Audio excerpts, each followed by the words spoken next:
I'm good, thanks. There are people here who need to go. Cool. All right. Is that on? Is that recording? Yeah, it is. Yeah, thank y'all for coming. If you got a raffle ticket, I'm going to do it when we're finished, which will probably be, what, about 1-ish, Peter? Yeah, thereabouts. But then we also have the chef prepared us 17 par-cooked pizzas, which will also be lottoed off. So we are making it worth your money, not just the beer and the education, but also pizza. Yay! So yeah, I was going to say thank y'all for coming. Peter's awesome. And yeah, if y'all have any questions or anything like that, just ask. Help yourselves to beer. If we do ask you, hey, chill for just a sec. We're not trying to be assholes or dick. Well, maybe being a little dick. But yeah, it's going to be lighthearted, but sometimes if he says something serious or important, just, hey, shh. And y'all can do the same to me. Sorta. What's up, Aaron? Nice shoes. I saw you joined. I'm proud of you, dude. Look at you. Yes. And then let me give you. Thanks, everybody. If I need to get the microphone, let me know. But in years past, I don't think we needed it, so we're going to go without it for now. Like Barry said, I'm Peter Fay. I've been a team member with St. Arnold since 2016, I think. I'm an LCI. I joined the MS Society was pushing to have these group riding skills classes put together back in like 2010, 2011, something like that. And so they asked a bunch of us to get trained to be league certified instructors teaching group riding skills classes. So I did that back then. I've been teaching classes ever since. Done one in the last several years with St. Arnold, but not a bunch of other teams prior to that. So I've been riding the MS since 2004. I was Ride Marshal the first year I could be, like in 2007. I did that for over 10 years. I haven't been a Ride Marshal since COVID, but we'll see. Maybe I'll redo it this year. I'm also an Ironman. I did Seattle, the Portland bike ride, which is really cool if you ever get to go 1 month for a bike ride. And I used to bartend with St. Arnold back when they were at the warehouse. Mayfair. Mayfair. Mayfair. That's a little about me and my background. Housekeeping real quick. Hopefully everybody got the sign-in sheets right here at the front, just to keep track of who all comes to the class. If you aren't familiar with the facility, the restrooms are like back over there, and as well as the water fountain, and then the exit's just out the way we came. Any questions on that? And that's a picture of the team at Whataburger. That's like day 2. That's my photo. You stole my photo. Yeah. So that was the team riding together a few years past when we were still finishing in Austin somewhere. Yeah, that was in a Bastrop. Yeah. We don't go by that Whataburger anymore. So the class that we're doing today is it was pulled from materials that the League of American Bicyclists have as far as like their core cycling program.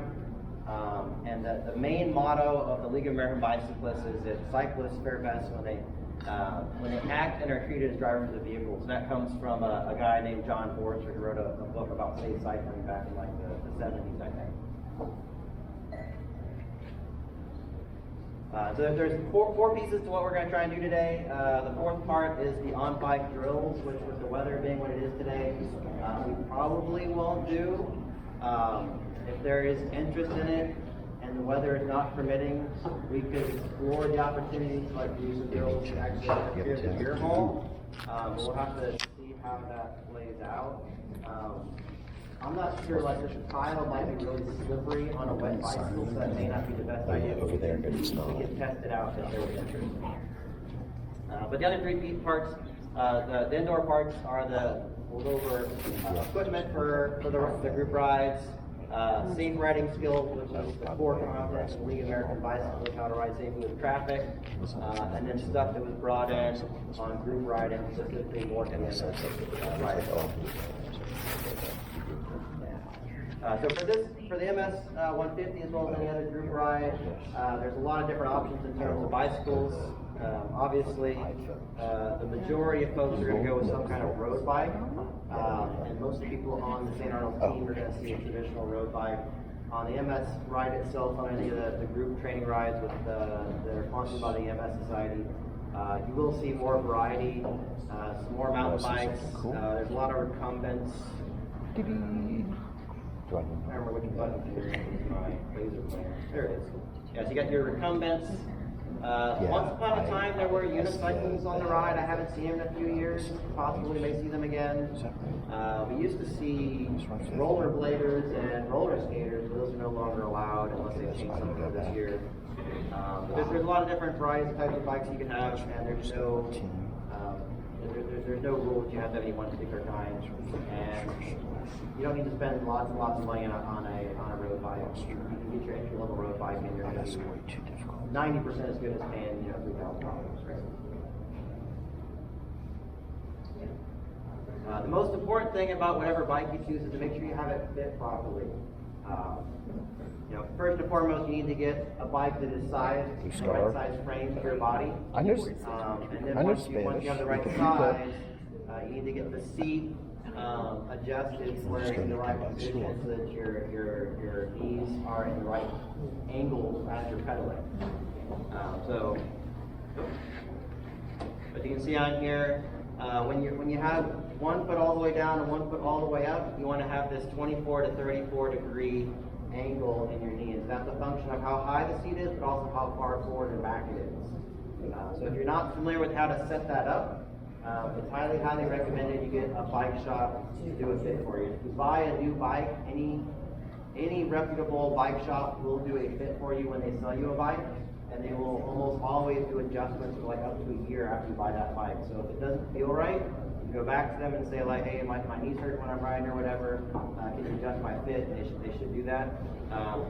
If you have a used bike or if it's over a year, you can still get those fits done, and they'll charge you some kind of nominal fee. It used to be the Trek store in the which one? What's the location I'm thinking of? Westview, yeah. The Westview Trek shop had a really good fitting studio. They can also do stuff where they like take measurements of your butt on the saddle and like what your pressure points were, and get you like the best fit saddle for your body type as well. So if saddle soreness is an issue, that's an option too. You can change out the saddle. There. So it's helpful if you get at least a little bit familiar with the parts on your bicycle. You've got gears in the front and on the back. The front gear is a chain ring, The back gears are your cassette. You've got, depending on what kind of bike you have, you may have quick releases on the skewers that hold the wheels in place, as well as on the, if you have caliper brakes, you'll have quick releases up here. We're talking about quick releases, that's what we're talking about, those two things. And so we'll talk a little bit about shifting.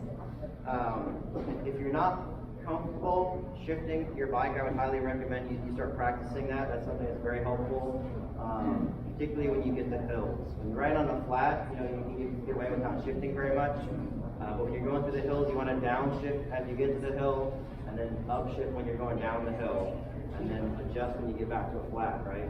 If you don't shift gears, you're going to be pedaling really, really slow and pushing really, really hard against those gears because you got too much gear when you're going up the hill. And when you're going down the hill, you're going to be spinning so fast you can't even put any force in the pedals, and you just have to coast because you don't have enough gear. That makes sense?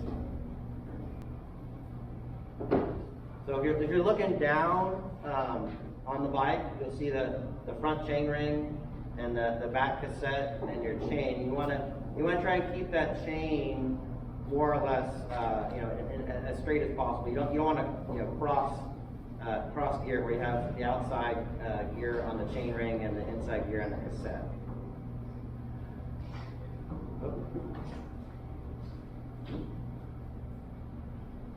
Alright, so like this setup right here, you got your smallest gear in front and the biggest size gear in the back. That actually means that you're in the smallest possible gear combination, right? This would be your easiest pedaling possible. And then if you flip it to the outside, you got your biggest chain ring on the back and the smallest on the back. On the back. So you have the largest possible gear ratio. That's where you're going to be able to go the fastest. All right. And then here's the ratio on. So you don't want the big one in the front and the big one in the back because they're being counterproductive and you're putting your chain in a bind, right? They're set up intentionally so you don't have to do that. One thing that can help if you're new to shifting and you're not sure like which lever to push and when, if you get on a group ride, you can find a buddy and just like ask them to tell you when they're shifting and what they're shifting and like talk it through with them and just do the same thing they're doing. That's a good way to kind of like get comfortable with it and get into like a good spot. All right, so what should we carry on a group ride? You want to make sure you have something to fix a flat, right? So even if you have a tubeless tire, you want some tubes because you can put a tube in there if you've got a puncture that's not going to seal off, and you need a way to inflate it.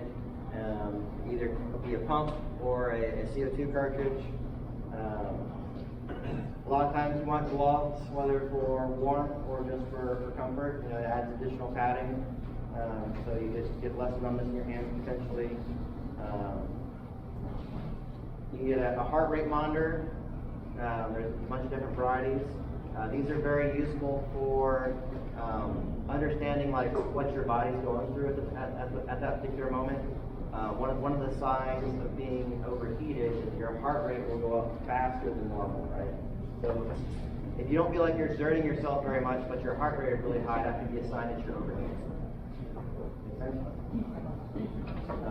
Generally, everybody wants to have some kind of padded short on long distance bike rides. You can get away without it, but it's not going to be very comfortable. I would highly recommend you get some. And you can get these nice ones that have St. Arnold's on the side, right? Barry, we can still get these? The deadline passes. If you don't get them this year, you can get them in future years, okay? And also maybe for Mike around the bay, there might be an order. Cycling shoes. Yep. So there are two main categories of cycling shoes. There's like the road shoe and road cleat, which is on this side. So you got a big cleat that clips into the pedal that gives you a large area to spread out that force. So that can be more comfortable on your feet because it's spreading out the force a little bit. And in theory, it gives you just a little bit more power to the pedals. It's not really significant enough that I think anyone really gets concerned about that. But, and it makes you look like you know what you're doing, maybe. Mountain bike shoes and cleats are typically going to be a lot smaller, and the shoes are much more conducive to like walking around. So you notice, like I have covers for the cleats on my road shoes, right? Because if I don't have the covers on there when I'm walking around, it rubs everything off, and you got to replace them faster than you would otherwise. But the mountain bike shoes, you don't really have to worry about that. You still can get like, if you're walking in mud, you can get mud all in here. You got to get a stick to dig that out. But for the most part, you're not going to damage it. And then I highly recommend you have some kind of glasses on every time you ride, whether it's nighttime or daytime sunglasses. If it's nighttime, you get your clear lenses, or some of the cycling glasses have like lenses you can pop out. They're like red tinted. They're okay for lower light levels. But you want something to protect your eyes from bugs and gravel and rooster tails and whatever that might be coming at you. When the bike in front of you is going through water and spins up water, that's your issue. Yep. One thing that I found useful is disposable gloves. You have your little things under your seat, just disposable gloves in case you have to deal with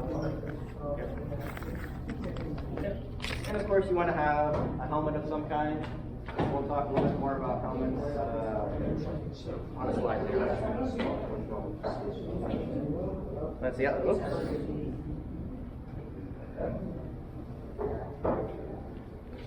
So other things you might want to consider for gears goes, the MS ride is going to happen as long as it's safe to ride, right? If it's raining a little bit, they'll still ride. If it's really cold, they're still going to ride. If it's really hot, they're still going to ride. If there's 4 inches of water on the roads, they're going to shut it down because you can't ride in 4 inches of water. So you need to be prepared to ride in conditions of reason, right? And some of those may be chilly. So for colder days, it's good to have like a lightweight windbreaker. You can get some that are like cycling specific that have like a zipper pocket in them. And so you can take this and wad it up inside of itself.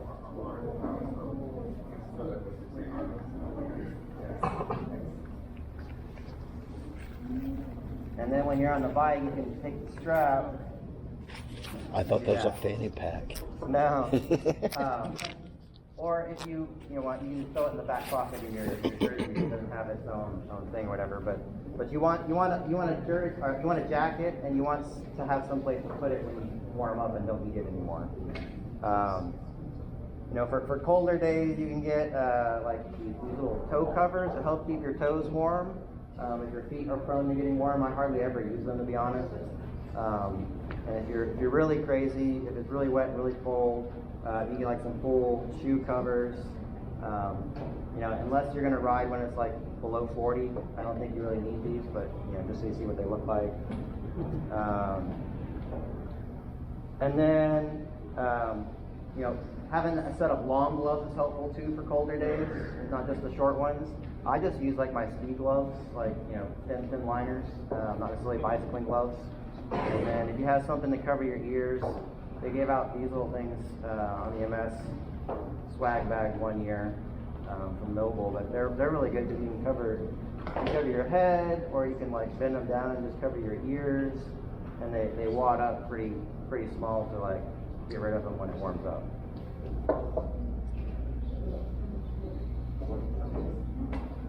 If it's hot out, well, I guess if you can wear these. We have these. I forget what you call them. They're just like sleeves, but they're sun sleeves. So they're really thin and they're moisture wicking. And some people say that they actually feel cooler with these on than without in hot weather. I kind of tested. I rode like one on one arm and like just let my other arm be bare. I couldn't really notice a whole lot of difference, but. So that's weather condition stuff. If you do any night riding, highly recommend you have some kind of bicycle light, or even like early morning days when it's not that bright out. You can get a bike light for the front, and then you can get like a red light for the back. They also, somebody made these old snap bracelets they had from the 80s into reflectors, right? So you can take this reflector and just like pop it around your wrist or your ankle if you're riding at night. So that's a little extra safety cushion for you there. And then some things you might want to just consider on a regular basis. There's road ID tags. It's always good to have some kind of medical identification information with you, whether it's an ID card and a medical card, or you can use the road ID. We talked a little bit about you want to have something to inflate your tires, at least 2 tubes. Sometimes you get a very large gash in a tire. If you have like an empty glue wrapper or a dollar bill, you can stuff those inside the tire, and that prevents the tube from extruding through the hole, right? And so that can get you back on the road. And you can actually get your tire working again even though it's got a very large gash in it potentially. And I got this multi-tool here. I'm not saying you should bring a multi-tool, but you do need to recognize that you need whatever tools are required to at least change your tires, right? Like my bike, I have deep set rims on it, and so I have valve extenders, and I need like special wrenches to get those valve extensions off and back on again in order to change my flats. So that's something I carry with me on my bike. Could you do a demo of a tire change today? Yeah, so like I always offer to do a bike, a tube change at the end of the class. If anybody wants to stay after, we can do a flat tire demonstration. And if you want, you can go get your own bike, and we can have you do it on your bike too. So a couple other things that might be handy. They make this butt butter. There's a lot of other different varieties of it, but it's like a cream you put on your bottom to help with chafing on rides. I have a comment about that. So the EMS does not provide that anymore, FYI. So you need to bring. Well, they do, but it's now the Euro, which has eucalyptus. Oh yeah, for butt butter, and I'm speaking on personal experience. Unfortunately, if you've already chafed, that's the purpose of butt butter, to prevent chafing. That's essentially diaper rash. It is what it is. Just you're sitting on your ass. It is what it is. If you already chafe and you get the butt butter and it's a Euro style, menthol and chafe do not mix. Yeah. But 2 years ago, the EMS provided that at every rest stop. Last year, They didn't? did not. FYI. It's good the Euro was not there. That was bad times. So a really good one that I found, like, because I work Hilton running shape like that, is Monistat makes an anti-chafing cream. Yes. And it's huge too, instead of the little ones that all sports use. Yes. So you want, like, more quantity for cheaper. The better part for having these little things, yeah, and it fits right in your pocket. So if you need an emergency dab, do this. 2 years ago. Oh, it was Last year, not awesome I for was me. counting them. They weren't there. Every bump. So if you don't have one, you probably want some kind of saddlebag to store a lot of this stuff on your bike, so you don't have to like put it in your jersey pockets every time you go out. A couple other things, you probably want some kind of like general purpose bike tool. They make really small, compact ones. And so these have all the attachments. This one's a little bit rusted, but it's got all the hex heads and screwdriver bits that you might need to adjust things on your bike. If you get a water bottle case that comes loose or something like that, little things. If you have, if you don't have tubes, or even if you have tubes, you may want to consider carrying like a small little patch kit. Because if you run out of tubes, you can always just patch one. On the MS-150 itself, typically the Ride Marshals will have some spare tubes, but they're only carrying like the standard 26-inch road tires. So if you got something goofy, then they're not going to be able to help you. Same with the motorcycle marshals. So on the MS-150, you have Ride Marshals, for those who are not familiar, which are cyclists that wear a red jersey that says Ride Marshal on them. I think I had a picture at the beginning of me in one. And their main purpose is to assist with like medical related issues on the ride. So if there's an accident or a medical emergency, they're going to be the first ones to respond to the scene until the EMS gets there. They've got the contact information for EMS services for the different rides and different areas of the EMS ride as well. But as a secondary service, a lot of them will also volunteer to help you with flats. So they carry extra tubes and occasionally like other bits of gear that can help you get back on the road if you have an issue on your bike ride. And they'll also answer any random questions you have. How many miles to the next rest stop? When is lunch? Is it going to rain? You get all sorts of questions when you're riding. And then there's also, one second, there's also motorcycle marshals, which do kind of the same thing, but they're not riding on the bicycles. They have motorcycles on the course. And you have both those on MS sponsored rides as well as the MS 150, but there's a lot more of both on the MS 150 itself. Any question? Possible stupid question. Yep. How often do you need to replace the tubes that are in your seat bag? Like some people prefer this and they're like, well, I got a tube and 5 Yeah. years later it's like dry rot. How often? So in industry, they say like most rubbers have a 5-year shelf life. 5 years? Yeah.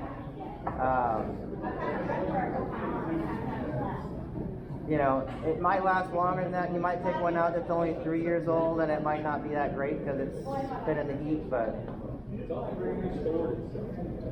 That's true, that's true. one thing some people do is they'll take them and like unroll them and put like talcum powder around them, and that prevents them from sticking together. Because one of the issues you get is if they're rolled up against the rubber on rubber, they kind of fuse together. Sometimes when you unroll them, they might just kind of like tear apart. That's a good question. Chapstick's a good thing, as well as sunscreen. Go ahead, Jeff. I'm going to be doing a tire change to make it natural to make my work do that. Perfect. That way. Thank you. You know, on the supported rides, they will have sunscreen at most of the rest stops to help you out with that. And then you need tire levers to help you get the tires off when you change a flat, preferably at least 2, maybe 3, because sometimes you break them. And then I like to carry some hand sanitizer, not only for when you go to porta potty and there's no soap, but if you do need to change a flat and you get bike grease all over your hands, this hand sanitizer with alcohol is really good at cutting all that grease off. You know, if you find a paper towel or something to wipe it off with the hand sanitizer, you can get cleaned up pretty good.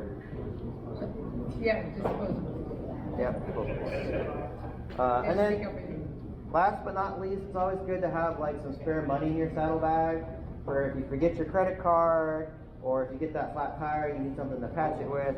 Preferably, I would not use a 20 in my tire, but if you had to, like, you know, do what you got to do. $1 worth as well. Yeah, $1 works as good as a $20 bill for that. Any questions on here?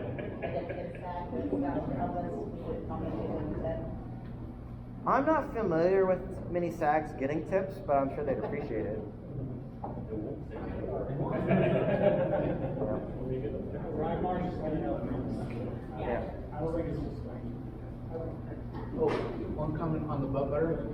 On the butt butter, just as an FYI, there is a women's specific formula just for compatibility's sake. I don't know if it makes a difference. I've heard some people have certain reactions, their body wise, so there is a hers version. So just FYI. pH.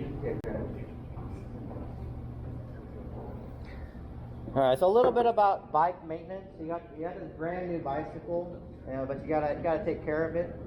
And the biggest thing is the chain. You know, the chain needs to be replaced every so often. As you're riding, that chain is wearing out, and it's also causing wear on your chain ring and your cassette. And the big thing on both, all 3 of those components is the amount of dirt and debris that's on the chain. The dirtier it gets, the faster it wears the chain, the faster it wears the cassette, the faster it wears out the chain ring.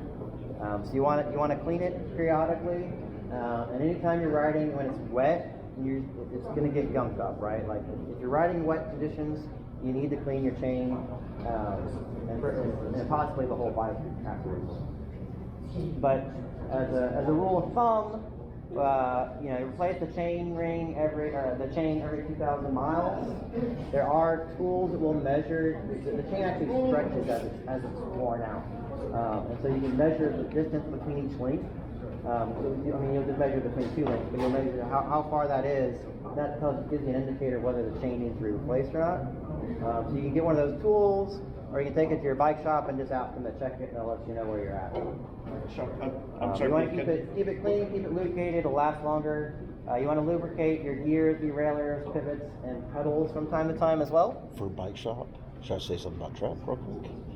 Yeah, well, hey, if y'all don't know, we are partners with Trek.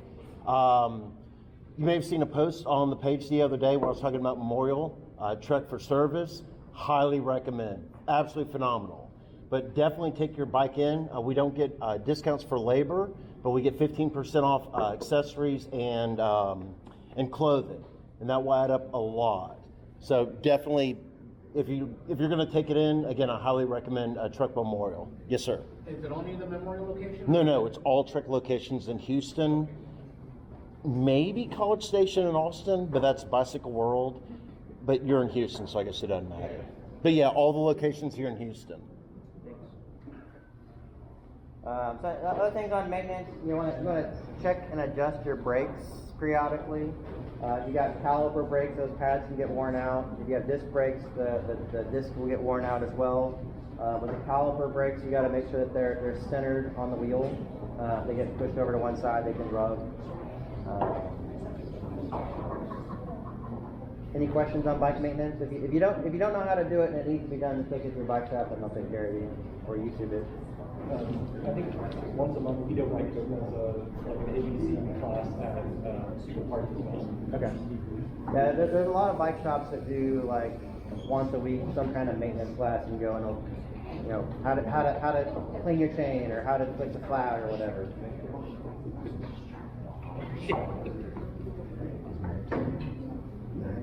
So there's a few things that you're asked not to use on the MS-150 for safety reasons. So no headbuds, no earbuds or headphones.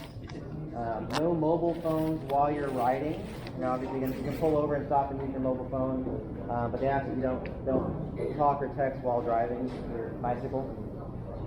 They say non-personal sound devices. So some people will get a speaker system on their bikes, which is okay. Just don't turn the volume up so high that nobody else can hear anything. And then if you have a camera that's like mounted to your helmet or mounted to your bicycle, that's okay. But they don't want, like, same thing with a cell phone. They don't want somebody with their hands out and trying to take a picture. It's actually a state law that you have at least one hand available to touch the handlebars at all times. Doesn't necessarily mean they have to be on the handlebars, but if you have both hands on a camera, for example, that could be construed as not having a hand available to touch the handlebars. And then, I haven't seen any updates on this year, but in the last many years going back, trailers were not allowed and tag-along cycles were not allowed. So a tag-along is like an attachment to your single-seater bicycle to make it into a two-seater, typically for children. It used to be that those things were allowed on the MS-150, and then when they got more populated, they cut down on that. I think just because of the trailer things that take up a lot of space, and the tag-alongs, I guess they were concerned about the reliability of them and so forth.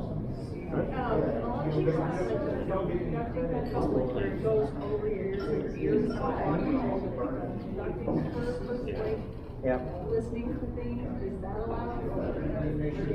As far as I know, that would be allowed. It's not like in your ear blocking noise. Personally, I would never use any of those things, so I feel like any kind of sound device is limiting my ability to hear what's going on around me, which in the end of the day is an opportunity for me to miss something important, right, that could cause an accident, right? That's the reason for all these rules, to reduce the opportunities for accidents.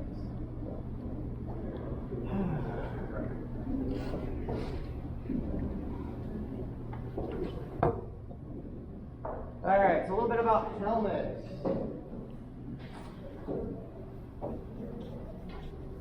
All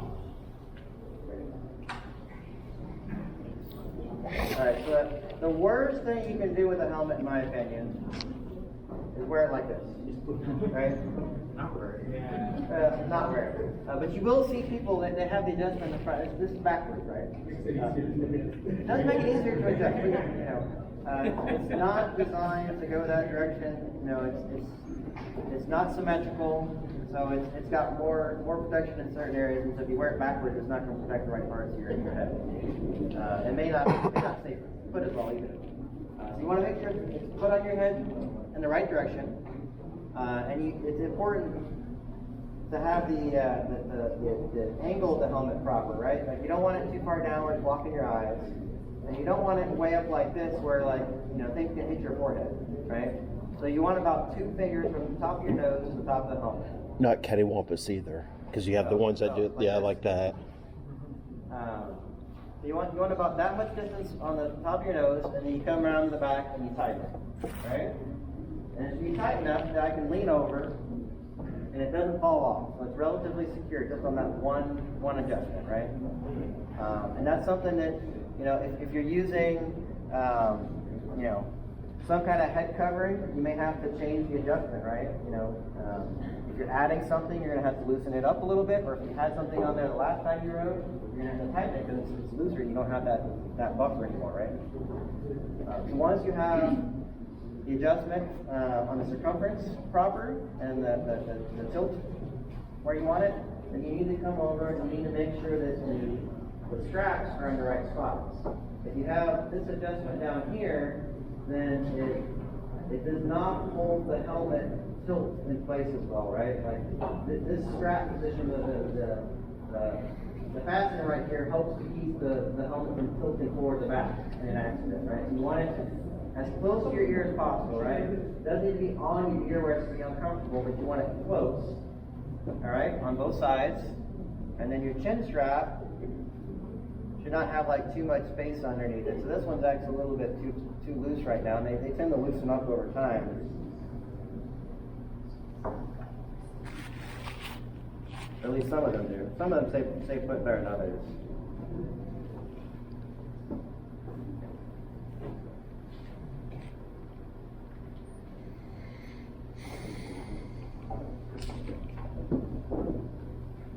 That's still a little bit loose.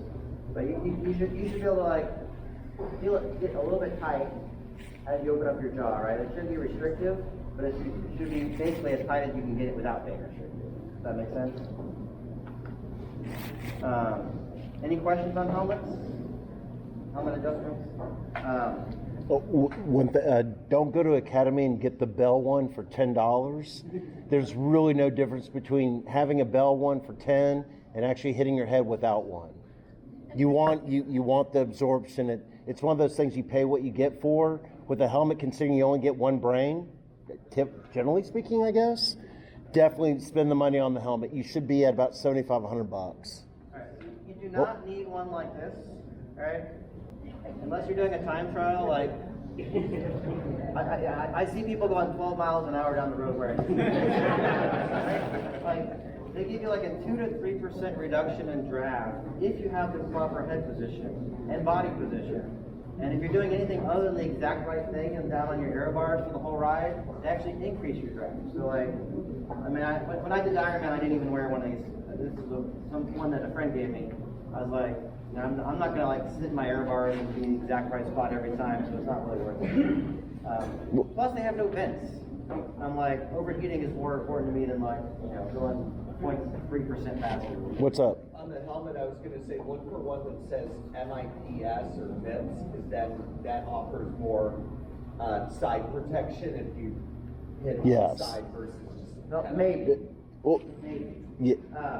So every helmet in the United States has to meet a minimum standard. There's like a Consumer Product Safety Association. They have a testing standard.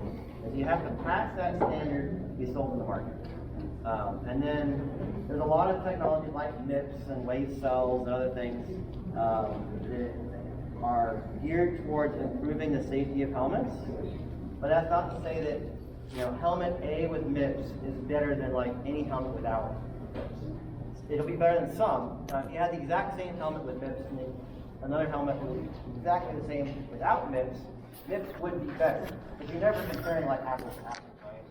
So Virginia Tech has a STAR test that they do on helmets every year. And if you're interested in buying a helmet that's going to be higher in safety, you can go to their website and look at the ones that have 5 stars or 4.5 stars and pick one of those. And those, I think there's a reasonable amount of confidence, are going to protect your head better in a variety of conditions than a random product off the shelf. Question? That's true, but the thing is, that now is the legislation for safety occurred in the 90s. That's the whole theory is because there's a minimum standard applies to law. Right, but MIPS is a technology, it's not a standard. Yes. Right? So I can have a different technology in a helmet and outperform a helmet with MIPS. Right? I'm not saying MIPS is bad, MIPS is a good thing, but there could be other things that would be better. You don't know, like the Virginia Tech test is like the best comparison from helmet to helmet. But yeah. What can you say about like degradation of helmets over time? Yeah, so most helmets have a 5-year shelf life. If you have it, right. God bless capitalism. They'll either have an expiration date on them or a manufacturing date. And typically, they're rated for 5 years after you purchase them. Heat and sweat are going to increase the rate of degradation, right? So if you have a brand new helmet that's never been used, it's probably going to last more than 5 years, right? Whereas if you're riding every single day with the same helmet, if you're storing it in a saltwater bath at night, it might not even make it to 5 years. And the other thing is, if you ever get in an accident, and even if you don't think you damaged your helmet, go ahead and replace it. But especially if you know you damaged your helmet, because the helmets are only designed for a single impact, right? So once you get one impact on it, it's ability to protect you is going to be reduced. You're creating some accident. I agree. Anything else on home? Make a little piggy, No, Nathan, you had a question? Okay. but on the good side, always let's bring up conversation. People are talking. I got my clicker. It's right there. Put it under the Because you got to guarantee that answer. I can't. There. Alright, we're going to talk about the ABC quick check. It's something it's good to do every time you get on a bike.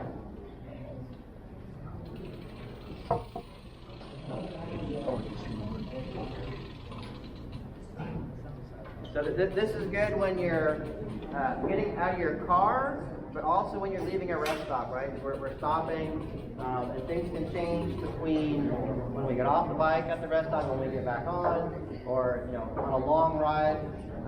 You might have like a slow leak in your tire, for example. You don't notice it while you're riding, and the pressure continues to deflate as you're sitting at the rest stop eating lunch. And when you go back on your bike, you want to check this to see if everything's working properly. It's better to find problems at the rest stop than a mile from the rest stop. Okay?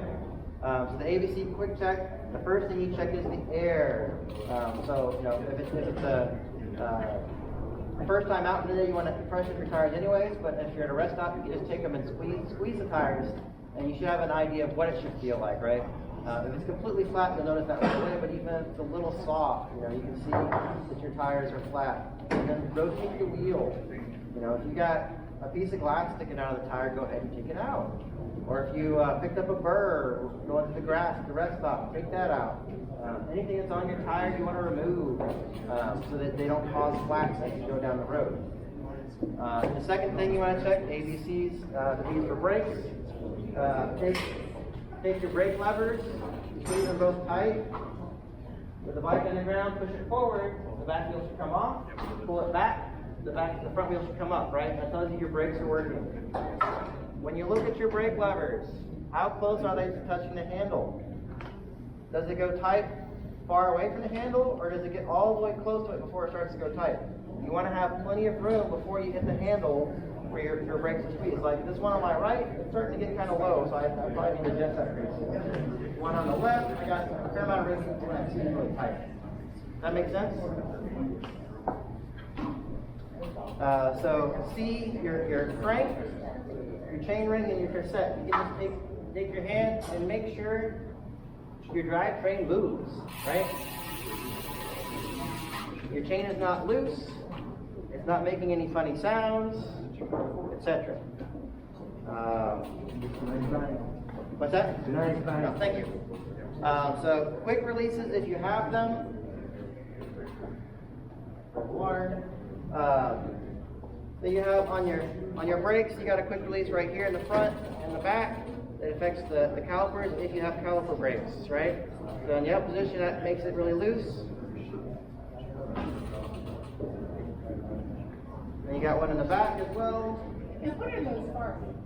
So these are for removing the wheels. So the tire will have a hard time passing your brakes if it's properly adjusted. If the tire is inflated and your quick release is down. When you're trying to get the wheel out, take it up. So a lot of times people fix their flats. When you get back on the road, they have this open, and now they have poor braking because they got their quick release. And then the other one is on your skewer. If you don't have a through axle, you probably have a quick release. If you have a standard axle with a nut on it, I would highly recommend replacing it with a quick release because those are really convenient. So you want to have the quick release in the back typically pointed between the brackets of the frame. And then on the front, you either want it kind of in line with the frame of the bike or straight back. The thing you don't want to have is a quick release lever that is in a position where somebody else's wheel could get in between it and the bike and potentially pop it loose. Or even like, if you ran through some weeds or something. So if I had my quick release pointed forward,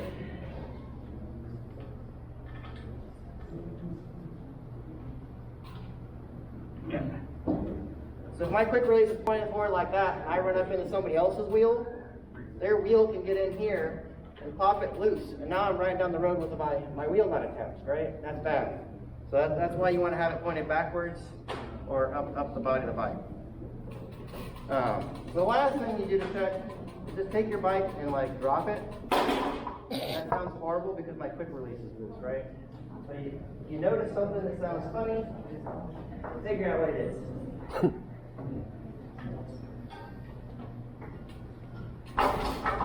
That sounds like normal.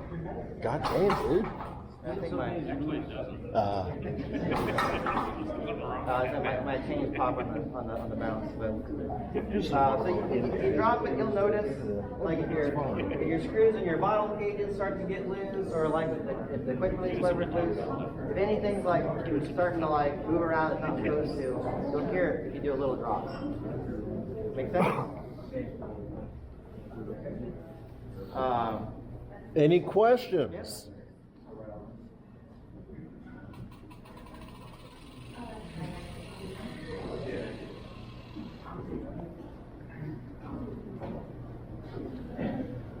So what happens if you have a bag with no tube, like a tubeless?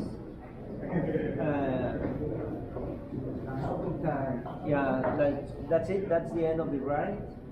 Well, you can put a tube inside a tubeless tire, right? So if you have a flat, have a tube, you can put it inside your tubeless tire and you can get back on the road. I think there are also kits to plug in.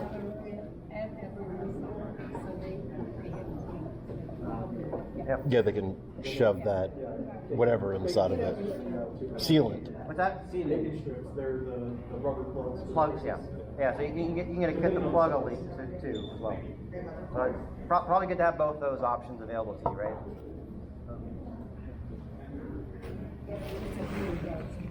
All right, so now we're going to move on from gear and talk about bicycle traffic law a little bit.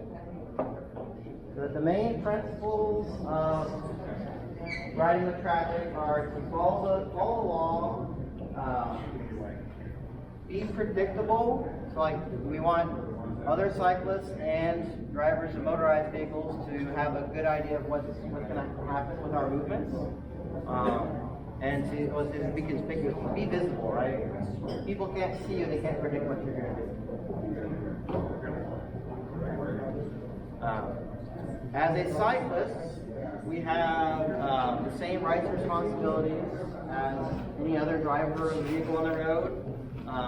Your safety and the perception of people on bikes depend on you. We need to obey all traffic signals and stop signs. And when we're riding, we are legally required to, as well as being well put by riding with traffic and using the rightmost lane that serves our destination. And we'll talk about that in detail as we go on.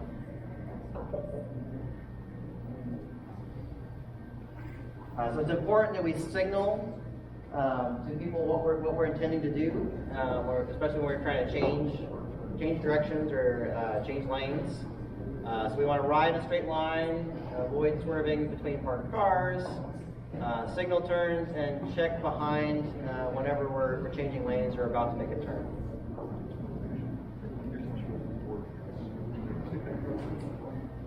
So in our positioning, we're trying to get in a spot where people can see you. A lot of times we're wearing brightly colored clothes, helps make it easier for people to see us, that improves our safety. And if you're riding at night or if it's raining, lights are good. You get a front light, like I showed you, for the front, a red light for the back. So I like to have the red ones in flashing mode in the back. Technically, you're required by law to have a solid white light in front before you can have a strobing white light in front. Right? So you can have a strobing white light, but you have to have the solid white light with it. Is anybody ever going to be ticket for that? Probably not. I've never heard of it, but just so you know. Semantics. Yeah. Oh. Hey everybody, general murmur is getting a little bit high, just okay. Settle down, butthead. That's a joke. If you're not sure, it's always good to make eye contact with cars before you make a move. So they can see your soul before they kill you? Yeah. And Comp them. It is very rarely advisable to ride on sidewalks. We'll talk a little bit more about sidewalks specifically. So we want to anticipate what other people are doing. Like we want them to anticipate what we're doing. We want to anticipate what they're doing. We want to watch out for turning vehicles, door zones. I got a great video for door zones here in a little bit. And I want to look out for hazards and railroad tracks. Talk about that a little bit more. So scanning. So before you change lanes or make a turn, just like when you're in a car, you want to look and see what's going on the road around you, so you're not like moving into harm's way by changing lanes or making a turn. But scanning is something you kind of do like all the time. Just kind of be aware of your surroundings. Look behind you, look to the sides, etc. Like you got a graphic there showing what you can look at. Some people have little mirrors that clip onto their helmets or like their handlebars. Those can be good for being able to see like what's going on behind you. I had issues with the mirror. Like I can't focus on anything like that close to my head for some reason, but I did try it. And then when we're signaling, use the same hand signals they teach you in driver's ed like 20, 30 years ago maybe, or 40, 50, depending on vintage. So you might not remember these very well, but they're the same thing. So you got, right turn can be either this or this, right? I prefer this one because I think it's more intuitive, right? Like other people on the road don't necessarily remember these things any better than we do until we take one of these classes. And so if I point where I'm going, like I think most people can figure that out. But if I put my hand up like this, people are like, "What is that guy doing?" He has that question, right? Yeah, permission to speak. Yeah. And then the other thing to that is, this is the hand in the United States that controls my my front brake. This is the hand that controls my rear brake, vice versa in like parts of Europe. But I'd rather have. Some people would prefer to have the rear brake available. So there's that argument, but I think being clear in your communication is more important on that point. And then you got stopping or slowing.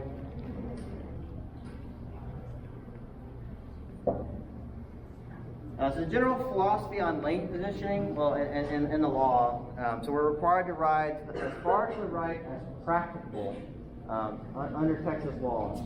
So that doesn't mean you have to be 3 inches from the shoulder, right? It's up to interpretation, but if the shoulder is 6 feet wide but it's full of debris, it's not safe to ride in. You don't have to ride in the shoulder, right? If it's clean, then yeah, you should be riding in the shoulder. But if there's debris, then you don't have to use that space. You're allowed to give yourself 3 feet of space to the right and to the left, right? The general recommendation. So if there's a curb, you want to be 3 feet away from there so you don't brush up against the curb. And so we want to take the rightmost lane unless we're making a turn or something.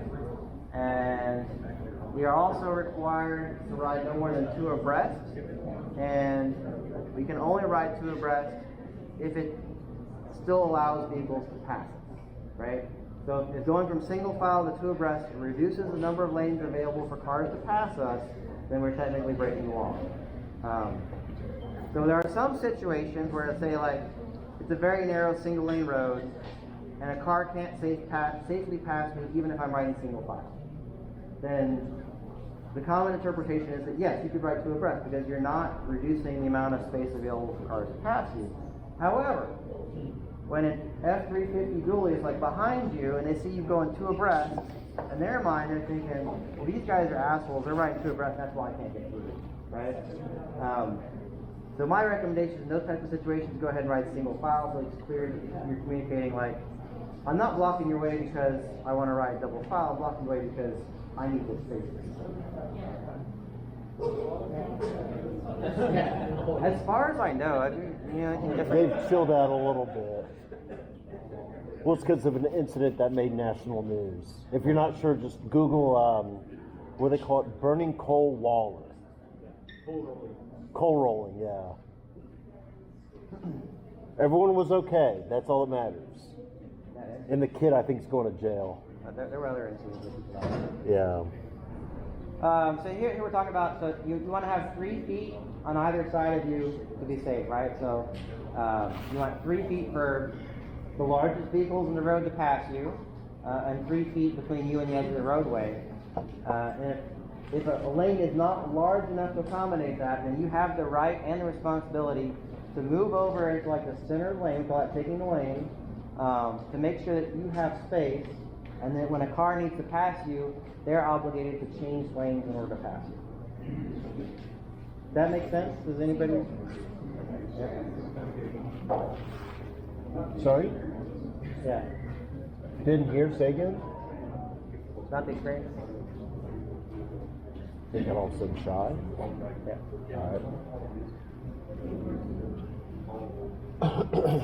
Alright, so when you're changing lanes, you always want to look before you leave. So we scan, signal what you're doing, scan again. Obviously wait for traffic to give you a spot to go in, and then change your lane. When we get to intersections, we want to use the lane position to communicate what we're doing. So if you think of each individual lane as having like, a first, a second, and a third spot in it, like subdivide the lane into 3 pieces, or 3 sub-lanes, then the leftmost lane would be to communicate you're turning left, the rightmost, sub-lane would be to communicate you're turning right, and the centermost sub-lane would be to communicate you're going straight. So that's what this graphic is trying to show, right? So again, like if you have solid turn lanes, but you're going straight, it's important that we change lanes into a lane that is labeled to go the direction we want to go, right? If we line up right here, everyone's going to think that we're turning right when actually we're going straight. And if there's a car right here, turning right, they'll turn in front of us and we can collide. So you want to move into a lane that goes in the proper direction. Wouldn't you want to move over a little bit sooner than that, though? Generally Yeah, speaking? it's kind of a compressed graphic. You wouldn't want to wait till the very last minute because then you might not have space.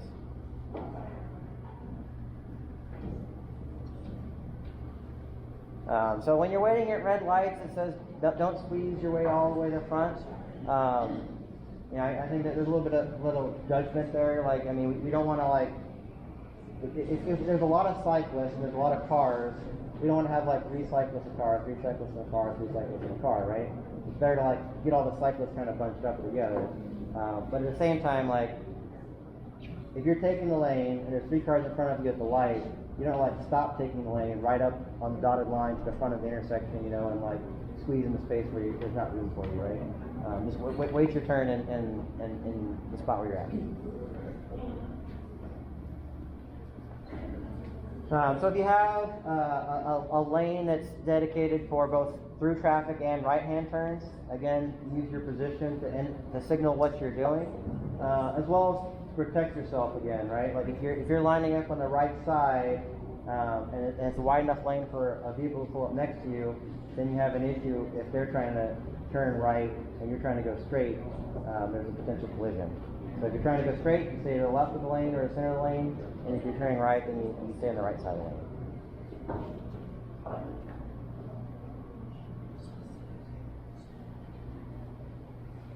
I feel like, didn't we just have this one? Yeah, because I said, yeah. No, Double you're copied good. it. Yeah. So we have multiple left-hand turn lanes. Again, you want to be in the rightmost lane that serves your purpose. So we're taking the right left-hand turn lane, and we're taking the right side of the lane. In this case, that would signal that you're okay with a car being adjacent to you in this lane. Based on the graphic, I'm not sure that's necessarily a good assessment. I mean, it seems like that's kind of narrow for a car. I'd actually probably take the center lane in this dimensional representation, but if the lane were wide enough, you could stay to the right on that lane and let somebody else go with you, or another vehicle. Yeah, where would that car on the far left go? He's fucked. I think this car is going the other direction, Barry. That one's going down, right? That was like his rear bumper. So on a one-way street, I don't think anything really significantly changes, right? Except that you don't have the opposite traffic. If you're making a left-hand turn, you still want to get to the left. If you're going through, you still to the right.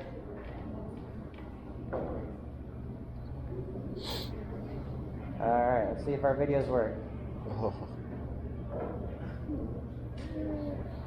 Oh, and you're going to want to pay attention to this because this is essentially Heights Boulevard. When we when we go down westbound, we come back up Heights, and you see that every Saturday and Sunday. Hello. I have some good videos. Peekaboo. All right, so what's being demonstrated right there is just, you know, the space that you need to consider for parked cars. Like those car doors can swing out quite a bit, particularly if you have a two-door car. And so you always want to make sure that your path of travel accommodates a door opening unexpectedly, right? You don't want to be just brushing up against those cars. You need to take the space that's needed to keep you safe. Any question on that?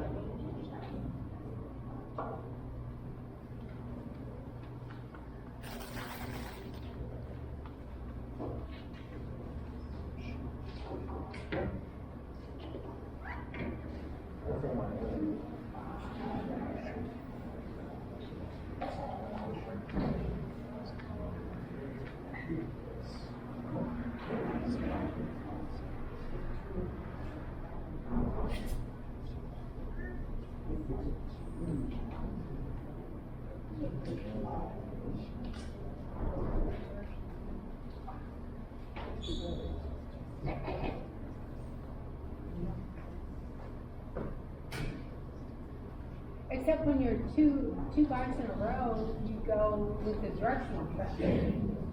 Not against it. Well, this is a demonstration of what not to do, like why. Oh, okay. Yeah. Yeah, so if you're going opposite direction of traffic, the big issue is nobody's anticipating you, right? Like if you're driving a car and you come up to an intersection, you're looking 10 feet down the sidewalk, or down the other way direction. You're looking for pedestrians, right? You're not looking for cyclists going the wrong direction. So when you go the wrong way on a street, you're setting yourself up for trouble.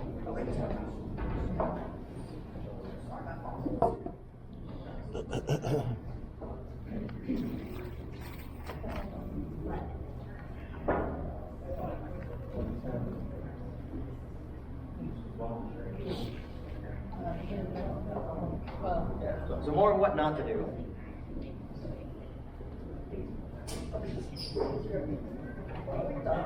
Yeah, we never ride on sidewalks. Very rarely on a bike trail. Just an FYI. Yes. Sidewalks in business districts. Yeah, you should never be on a You should never be on a sidewalk. sidewalk, but it's also, they can be free. Yeah. Downtown. In a lot of municipalities, it's illegal to ride in the sidewalk, but it's also just generally, it's not recommended. Like if you got a 3-year-old riding their bicycle on the sidewalk, it's one thing because they're moving like the same speed as a pedestrian, right? But when we're hauling 20 miles an hour on a sidewalk, nobody's anticipating you like flying off the sidewalk at 20 miles an hour, right? Like, you're not putting yourself in that visible position where you're going to be the most safe. Even though it might feel really safe, because for a time you're protected from traffic, but when you're exiting and leaving the sidewalk, plus if there are pedestrians on a sidewalk and you're cruising on a sidewalk, then that's not a good situation. Now, if you're going up to do the signal change, yes. Who does that? Patrick does that a lot. But otherwise, yeah, don't ever get on the sidewalk.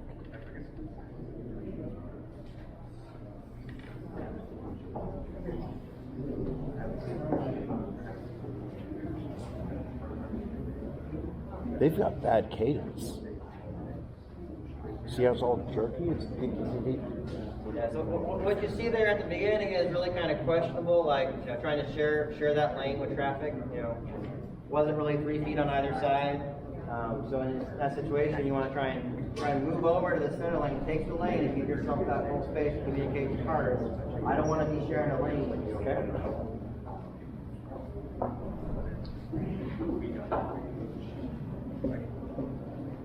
All right, so now we're going to talk about group riding and hazards. So communication on group rides with the team or otherwise is always very important. So there's a lot of things to consider. On your left is a really big one. Whenever you're passing somebody, you want to call out on your left or passing. Any hazards you see, call them out and point them to help with your teammates that are right in front of behind you. Holes and bumps. Cars are hazards, right? Like if we see a car coming from in front or behind, communicate that with a car up, car back, not to be confused with car bop. Back. Back. Enunciate. Stopping is very important, especially when somebody up front decides to slam on their brakes because the light turned yellow. But stopping and slowing, that's a good opportunity for people to bump wheels. So we want to communicate that, preferably like in advance of actually slowing down or stopping. But definitely if you're going fast.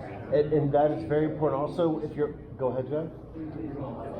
Yeah, seriously, and call out holes, manhole, crack, something like that, and point at it. So if you're in the very front and you're pulling, not everyone's going to hear you in the back. So if you just say hole in the last second, they're going to slam it. It's not enjoyable. So if you could just do a quick little point and enunciate, be very loud. There are some riders that get upset when you're calling out cracks and holes, but I don't give a damn. I'd much rather other people get pissed off and us be safe than not call anything out. And if you hear, oh, hit it or found it, that means you didn't call it out till it's too late. That's not us rubbing your face in it. That's just saying, hey, please do it a little bit faster. Again, it's a courtesy to our team. Oh, yeah.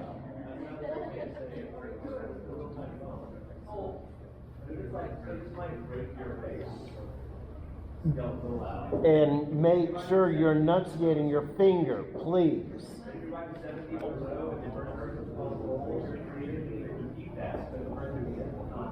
Yes. And you can call on like whole left, whole right, which side of the road it's on. And if you don't, and there is someone here, I'm not going to call his or her name, I will tell them repeatedly, hey, please call that poop out, but I'll use a little bit more of a direct word. And if I'm saying that to you, I'm doing that again for the safety of the team. So yes, please, seriously, I'm not serious very often, but no, seriously, please call out that stuff and point it out. Yes, please. It's bad times. I almost jumped the cycles for the tandem bike. We've all done that. I've seen someone's derailleur chop someone's, It's better to go over than try to avoid. Like, you don't have a chance. If you're not the person underneath, yes. Because That's really the secondary. and I've done that to someone, I get it, but yeah, that, you gotta account for everything. What's safest for you at that particular moment? Just make sure you go to church. Or if you're agnostic or Jew, I mean, Jews, it's okay. Yeah.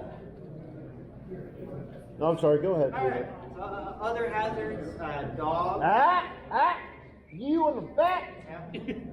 You. Yeah, don't point at her. So I a know lot it's of easy. times if you just shout a command at a dog, it'll make them hesitate at least. Stop, sit. And Go home. That might be enough time for you to get by. Ideally, you want to keep pedaling.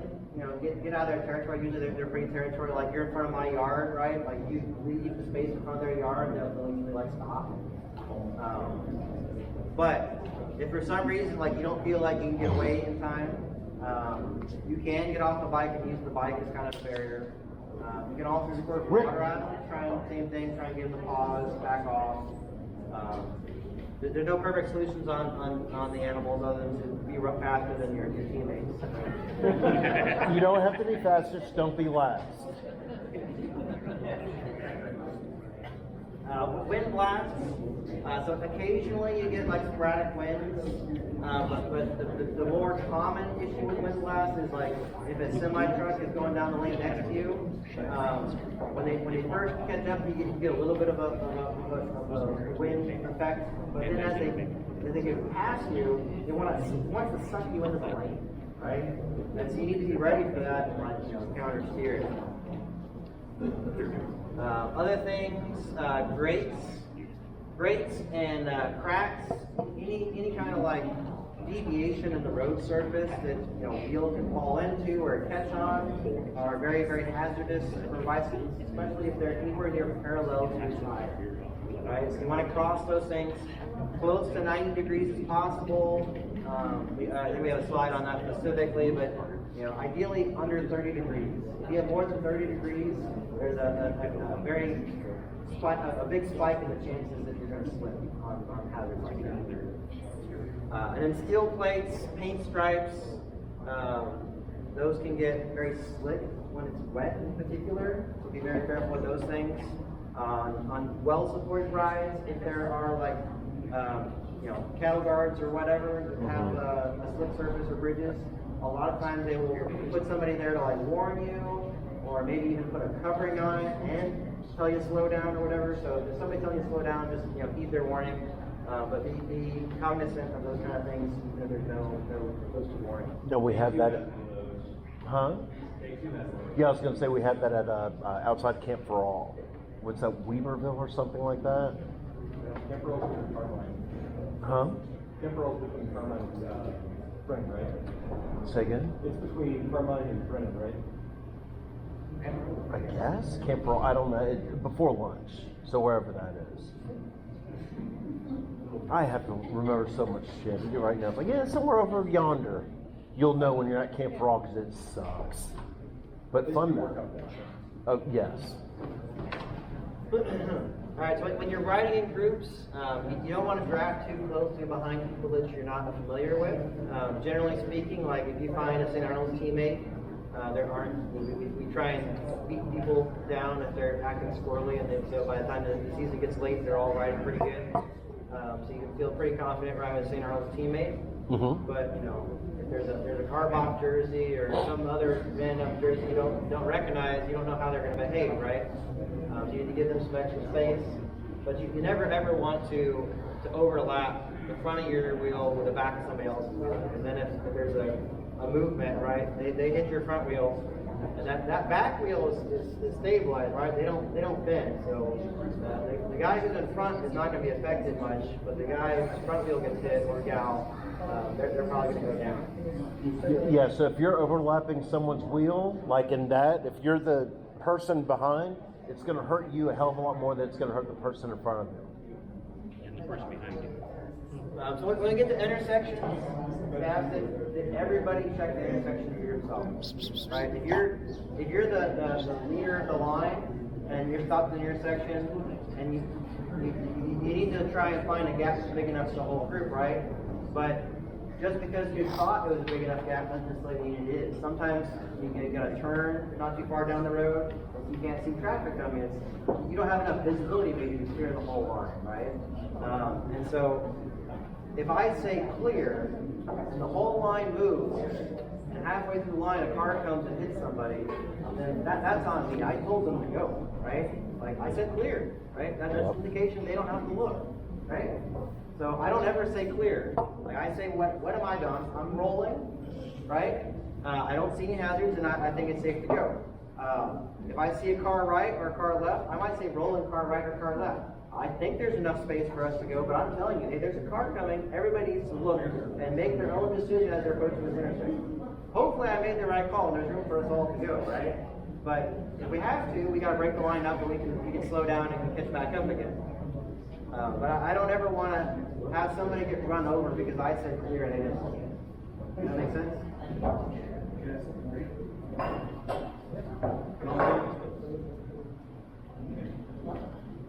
So rest stops are a very common place for accidents to occur at the entrance and exit. If it's a hot day, people get dehydrated and overheated, and they get to the rest stop, and they forget how to get their shoes out of the clips, right? And they fall over. Or people collect at the entrance or the exit, trying to get their whole group together, and people just run into each other. There's a lot of opportunities with the congestion for things to happen, so just be cognizant of that. You also have the issue when you're exiting the rest stop. Some riders may exit, some riders may not. If it's the right-hand exit, somebody's all the way to the right, but they're going straight, and you're on the left side, and you're trying to go into the rest stop, and then like you guys are trying to cross paths, that's not good, right? So you always want to stay to the right if you're going to exit. Signal, communicate what you're doing. If you're not exiting, stay to the left. Try and figure out what you're doing as a group before we get to the rest stop, because you don't want to slow down, go to the right, go to the left, go to the right, go to the left, and then like go straight. You want to have a plan before you get there. And follow the volunteers' instructions. They will say like, dismount right here, even though you think you can ride a little further. If they don't say anything, try and ride as far as you can in the rest stops, just to like kind of clear out the congestion, right? Even if it's grassy or gravel, you can still ride on that, at a slow pace to be safe.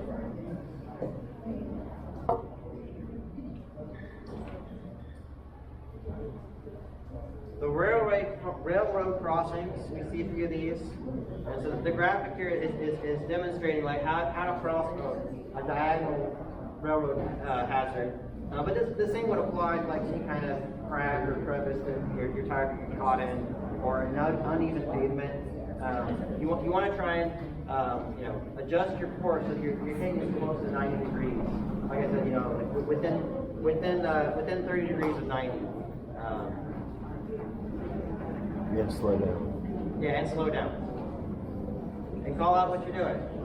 So, really unique situation here. You have to have space in the lane, so you can actually swing out to the right before you come back to the left. But that's the idea. Is you want to come at it perpendicular. Occasionally, you might see a sign. I don't think there's any signs on our roads. Another thing you'll see on some rides out in the peripheral areas of the Houston area, where you have the neighborhoods on the outskirts of town, you have a shoulder that bikes are using for group rides, and then there's a neighborhood, and the shoulder turns into a right-hand turn lane. And the temptation might be, well, just blow through this turn lane and keep going until we get back to the shoulder, rather than getting out into this highway lane. But if I ride in this right-hand turn lane, then I'm inviting cars to come over here and like turn in front of me. And I'm inviting this car right here to pull out in front of me because they all think they're not turning right. So we always want to, like we said before, ride in a lane that is designated for the direction we intend to travel, right? So we're not turning right, we need to get into a lane that goes straight.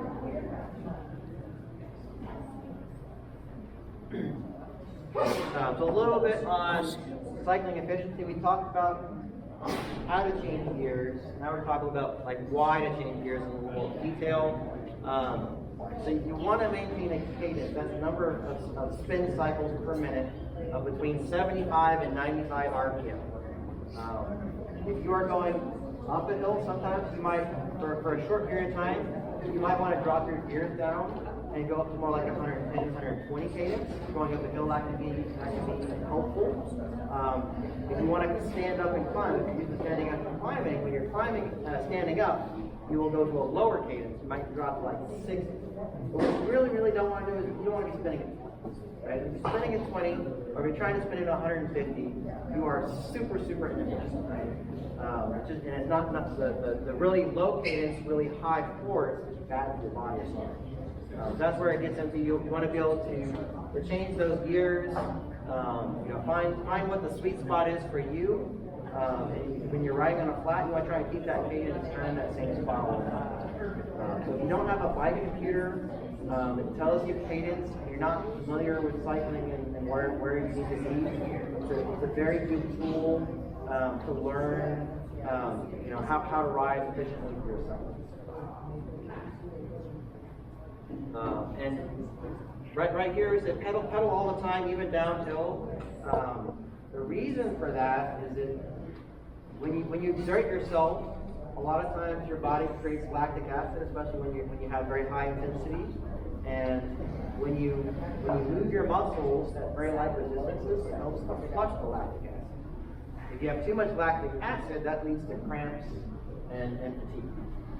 So when you're going downhill, if you can at least free spin at very light resistance, that'll help you kind of get cramped and give you better endurance for the course of the ride. Any questions on this?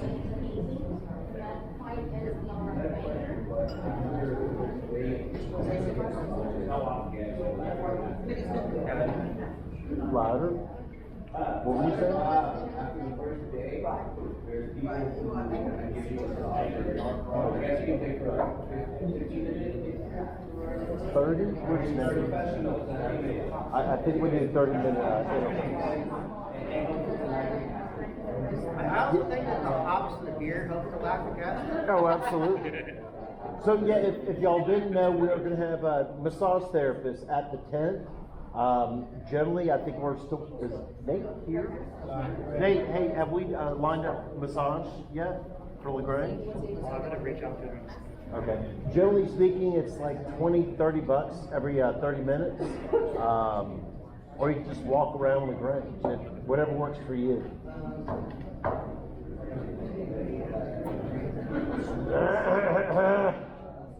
All right, so nutrition on bike rides. The biggest thing is to fuel your body in advance. I was trying to be polite. You know, start the ride well hydrated, and as you're riding, continue to hydrate and consume nutrients while you're riding on these long rides. If you don't eat or drink on the ride, you're toast. If you wait until you're thirsty or hungry, then you're almost toast. So you gotta have an appreciation for what your body needs, which takes some practice. And obviously, as it gets hotter, you need more fluids. Ideally, you're not drinking so much that you have to pee every 10 miles, right? But if you're not peeing ever, that's a sign you're not drinking enough too, right? And so there's no one rule for like how much you should drink or how much you should eat.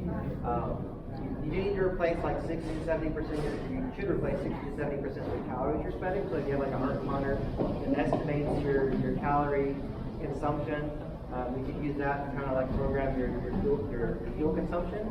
But I think a lot of it's just like getting out there riding, seeing what works for you in terms of fuel. But the liquid, you need to make sure you stay on top of that. If you want electrolytes as well as just water. On the MS ride, I think we're back to Gatorade maybe. For a while it was some goofy beverage, I forget the name of it. Cytomax or something? Cytomax is people. Yeah. that got taken away. Nate, you have a comment on that? What's the official beverage in the ride this year? Oh, I will bring some actual Gatorade, but we have electrolyte donated. We'll have a bunch of stuff at the tent. Personally, I like electrolyte better because it doesn't have glycerol ester of rosin in it, but that's me. At the ride stops on the MS 150, they will have some kind of electrolytic beverage, Gatorade, Powerade, or some other branded product. Hopefully we get the word on what that is. Because you want to make sure that that's something that you're okay drinking and you're really on a bike ride before the event. With all the nutrition stuff, don't try and do things on the day of the ride, right? If you've never had Thai food, don't go order some level 10 Thai food for the MS 150 and hope that it works out for the best, right? Same thing with your nutrition on the bike and your beverages. You want to practice what you're going to eat and drink on the ride before we get there.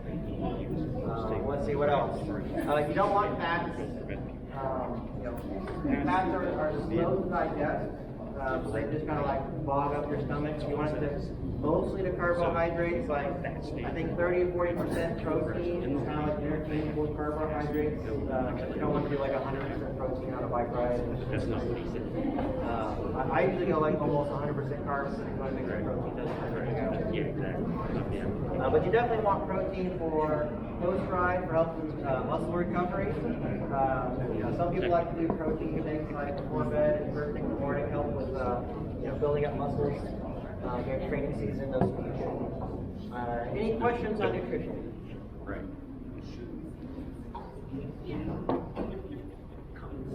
Alright, so baseline. So hopefully, over the course of the training season, you get to know lots of teammates and you get to ride some baselines because they are wonderful things. You're going to save 30% effort and you get to have lovely chit chat with your teammates. And you get to finish together in a nice photo finish. Like, well, that's not a finish, but nice photos. Baselines can be dangerous. So like, you gotta be cautious joining pace lines with people you don't know, and cautious with people that you don't know joining our pace lines as well. Whenever I see other riders joining our pace lines, I tell them to stay there. We've got 10 St. Arnold riders or 15 St. Arnold riders. We don't need Joe Blow pulling the pace line to help us out, right? The only thing that can come from that is they do something goofy that hurts us, right? So I still stand back. Like, you can hang out with us, that's fine. But we don't want you pulling. We don't want you to build a pace line. We want you back, right?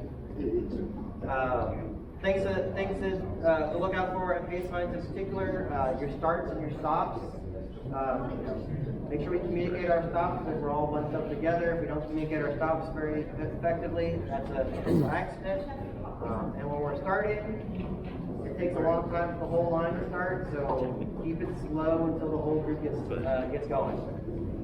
And we talked a little bit about hazards before, but in the pace lines, we said make sure you repeat those signals. And if you're the lead guy or lead gal in the pace line, if you don't call anything out, then there's 30 people that have no chance, right? If you don't call out, nobody's going to see.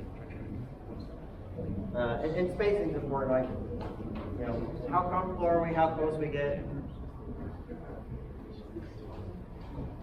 For your standard single pace line, you're going to peel off the inside, and a lot of times we signal just by like slapping our butts on the side that we're going to peel off. Just like if you're going to go this way, you slap your left buttocks. If you're going to go this way, you slap your right buttocks. My preference is for the person peeling off to go into traffic. Right? If somebody has to go into traffic, I would rather just be one person than the whole line. Does that make sense? But I mean, there's an argument, well, the line is more visible. At the end of the day, you just need to make sure that your line is doing the same thing and everybody knows what you're doing. Well, and you can tell out. Yeah.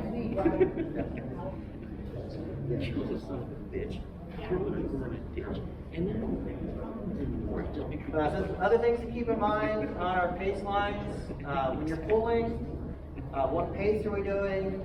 How long am I pulling for? Which way am I rotating? Those things you need to know.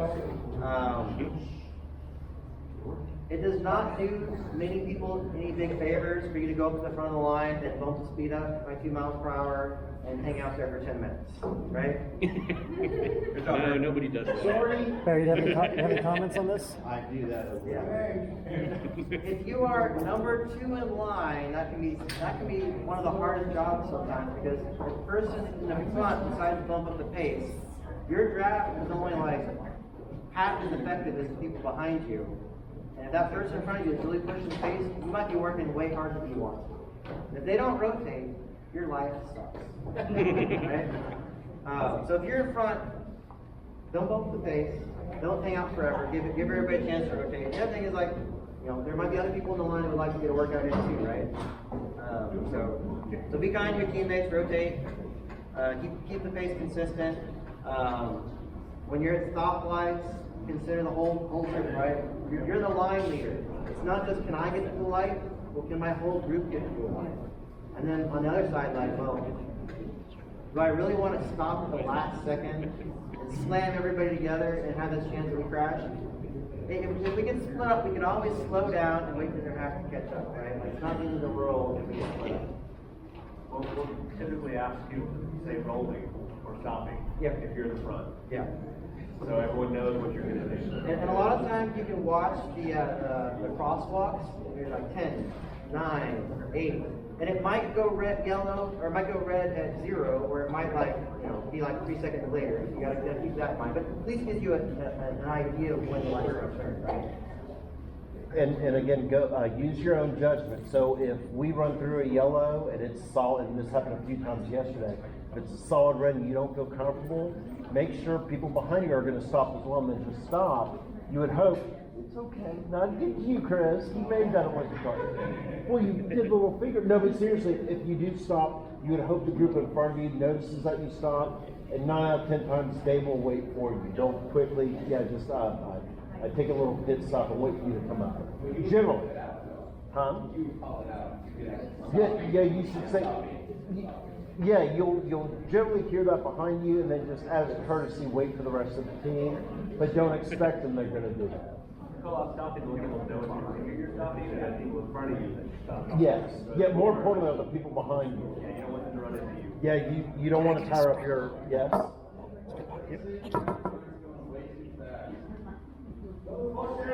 All right, so some people know this. Wait, no, I'm not going to turn it off. So there's misunderstanding if you're going too fast up front, and this is all term of endearment. No one on the team hates. Most of the team doesn't hate each other. But instead of saying like ease up, as in you're going too fast, someone's going to hear that and say, oh, speed up. If you hear someone behind you say, fuck off, that means you're going too fast. So we're not berating you or degrading you. That's just our way of communicating. I love you. Please hold back a little bit. It might not even be your fault. Like maybe somebody just got like had a hard time with the light, thinking something. It took them a long time to get going. Right, they're behind. Right, we're trying to slow down for some reason. Yeah, it's just It may hey, or just may chill. not be your fault. Yeah, it may not be your fault. You may be going the pace that was in front of you, like me. I mean, that's very possible. But yeah, if you hear fuck off, usually that means, hey, just slow down a hair. And remember, for random starts. Yeah, and don't jump off the line. When you're the first, it's easy for you to go because you see the red light, but there's 70. I like how you always say, yeah, jump off the line. You go the other way you go. You blast off the line going 18 miles an hour. You're 30 yards ahead of the person in line being flipped in, and the last thing you want to do is sprint to catch the next red light and just stop, because that just spikes your heart rate and it makes everyone miserable. So if you're first in line at a great line, ease into it. You got time. Everyone behind you, you need time to react to that. And people love it. Go ahead, Aaron. Yeah. So just to mention what you're saying, that once you're leading the group, you're pretty much in charge of the people behind you. So you really need to be paid because of the Texas like guys that you need the countdown. You really have enough time to go through the lines, or if it's 3, 2, 1, and you have 15 people behind you, I make a good judgment call. Stopping and then stop safely because at the end of the day you are. Also, if you're going for the hill, you can pull in. Don't decide to just tap out right before the hill. Yeah, but you're an asshole. That's a different issue. You know, okay, now it's your turn. See, I'm glad now they're finally opening up because this is real. So this is engineered, so it's like very by the wall, and it was like, well, this is real. First time experience. Yeah, it's just that it doesn't always translate.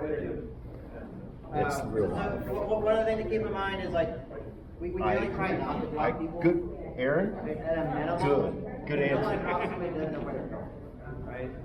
So know who's in your line, know who knows the route. If there's somebody who's like their first time with the team or second time out with the team, they don't know the route.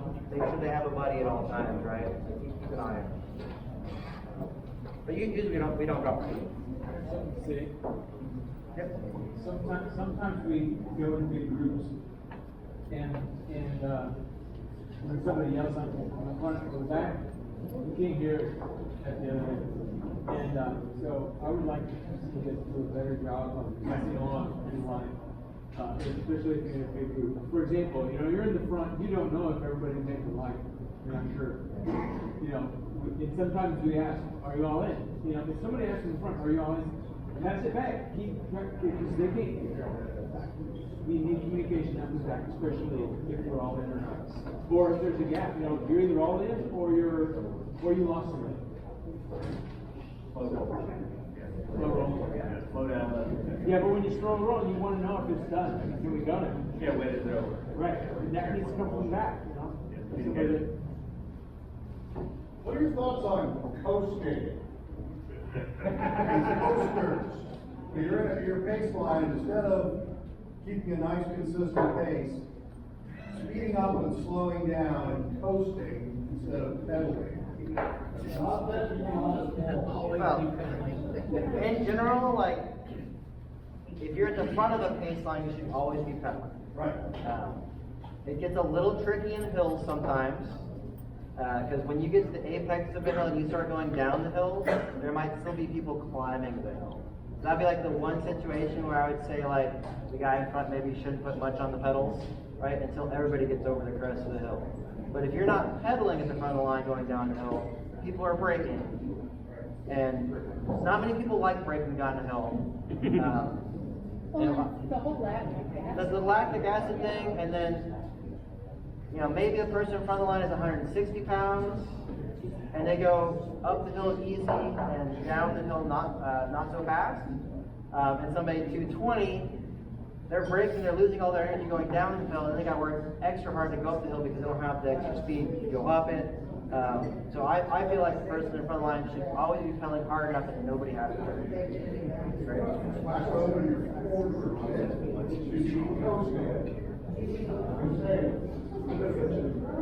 I'll be honest, so I want to slow down. Right, so I'm usually towards the end of the pace. And I'm trying to keep maintain a steady pace. And folks are, again, they're pedaling up, they're pedaling up. Right, so we should be trying to maintain a steady pace, so that we're not doing intervals of pedaling and intervals of pushing, right? Really good cyclists, you should not be relying on pushing. So, like, you're going to be in the LSW, there's going to be people who have 1 year of riding, 3 months of riding, 5 days of riding. If you was in riding for 10 years, you'll know that person. So, I'm not saying about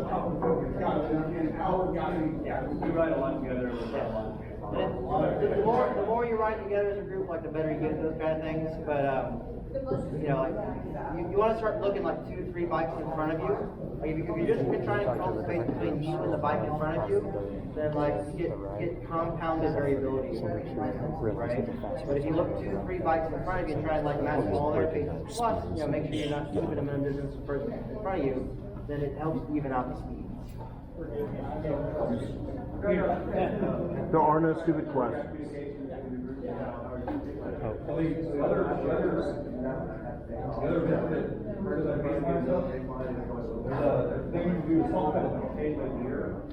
Soft pedal baseline, you don't create this big gap back and forth. You pedal once or twice, so if you're doing that, you're not coming out and getting running water behind you, lower your gear every time, have a pavement that is working.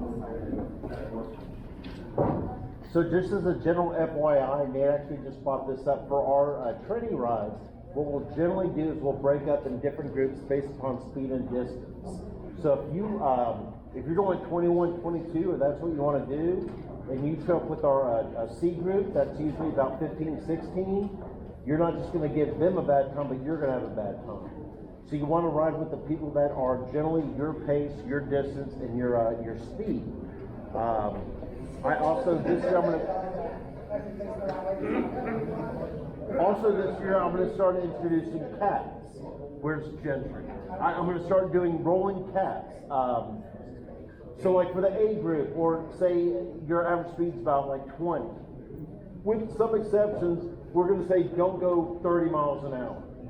With the 17 group, we're going to say generally speaking, try keeping it below 20, even if you got a tailwind and you're going downhill. Because some people are just going to want to average that, but then blow out their wad and go way too fast. But that's going to be implemented as the season progresses and as everyone figures out what their lane is.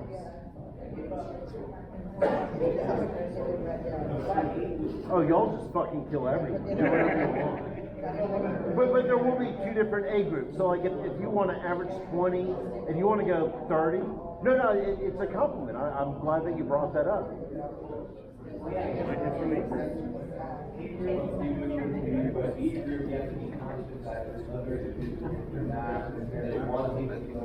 Correct. If you want to go warp speed and just blow out, go for it.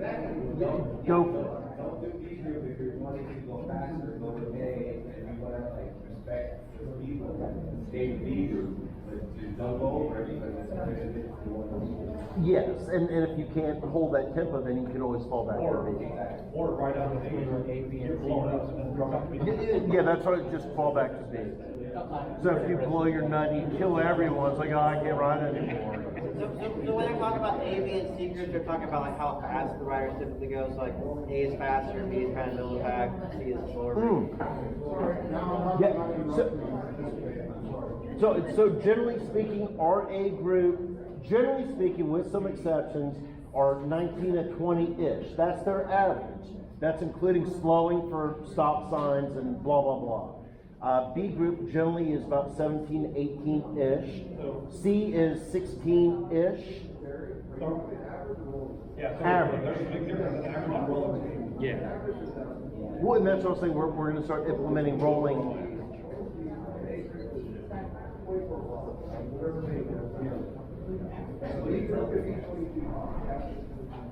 Well, for A group, we're just going to say.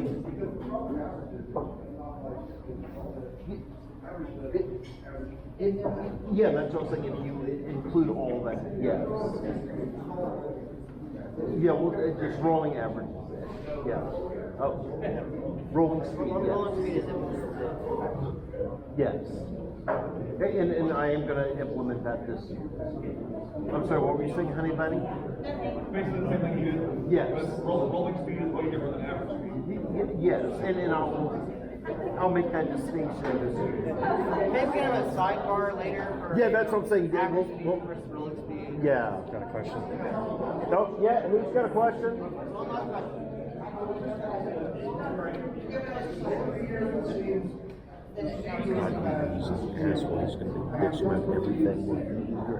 Oh, because he's slower. So what happens is that we're always, I know it would be okay.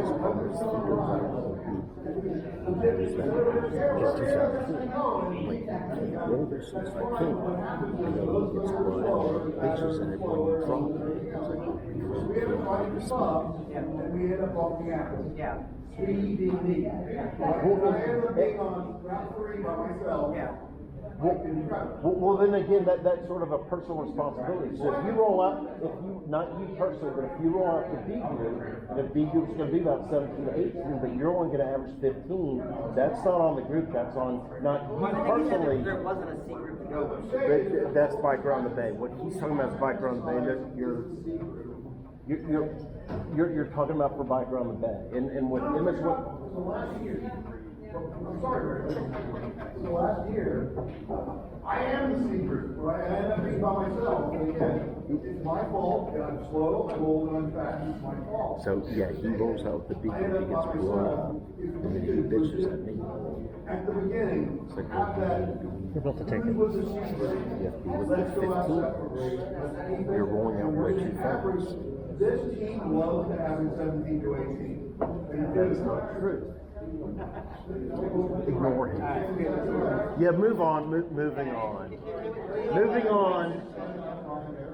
I have a different question. Sure. I've literally never drafted anyone in my entire life, and it scares the fuck out of me because I just know I'm going to break my leg and be paralyzed. So, like, what kind of a distance are we talking about in drafting and riding behind? So ideally, when you're drafting, about a 1 wheels distance, right? As a new group rider, you might tell the group, hey, like this is new for me. I would like to stay in the back. Like people that are not comfortable holding a short distance, or people that are not comfortable like maintaining the same pace as the group, better they just stay in the back rather than rotate the whole line. Because when you get a lot of variation in the middle, or you get a big gap in the middle, it makes it hard for everybody behind that group, right? Just those fluctuations in the group kind of like amplify themselves. And when you get to the back of the line, if there's a lot of people in the middle of the line that aren't maintaining their gaps, then like the front line might be going 18, and you might be going 24 at the back to like sprint to catch up, and slamming on the brakes. You're going 24 to catch up. You wear yourself out in the back, you know, working harder than the guy in the front. Hey guys, can we bring the volume down just a little bit, everybody? Chill. Okay, thank you. So we call that rubber band effect. So they go fast and you have to speed up, then you slow down, then you try recovering, but then they're speeding, so it's going back and forth. So for the first month-ish, so from now until end of February, just hang in the back. I'll be there, probably go like 12, 13-ish miles an hour. Yesterday was messed up because there was misunderstanding. I thought you were further up. But I'll stay in the back and I'll go 12, 13, and I'll show you how far you should be off someone's wheel. If you see me really far off someone's wheel, I don't trust that person. If you see me right on the wheel, then you know I trust that person. So it's more on how comfortable you feel. And if you just want to be, 10 feet back, go for it. But drafting, as you get more confident and more comfortable, especially within the team, drafting makes, 25%-ish? 25, 30. Yeah, it makes a remarkable difference on the energy that you're outputting. But yeah, for the first month, I'll show you how to do all that. Absolutely. So I put together my list of my favorite things to see in pace lines. How to wreck a pace line. Number one, sprint at the start. Right? We should have waited until after you did that. Number two, inconsistent speed. Like if you're at the front, you need to maintain a consistent speed. This is assuming it's flat, right? If you're in hills, should you maintain the same speed in the hills? Yes or no? No. Should you maintain the same effort on the hills if you're in front? I'm gonna say no. Alright. Think about this. Alright, if I'm in the front, I'm doing 200 watts. If somebody behind me, a bigger guy, normally does 240 watts at that speed, they're getting a 30% discount. They're doing something like 160 watts because they're in the pace line. Right? So if I maintain 200 watts going up the hill, now they have to do 200 watts because there's no discount going up the hill. Except that they're bigger. Another guy did 260 watts. They went from like 160 to 260 going up the hill. You maintained effort. Right? So I would argue when you're going up a hill, you need to drop back the effort if you're in the front of the pace line. If you're being friendly. Explain watts. How is that affected? Watts? A measurement of effort, right? That's how much energy you're burning.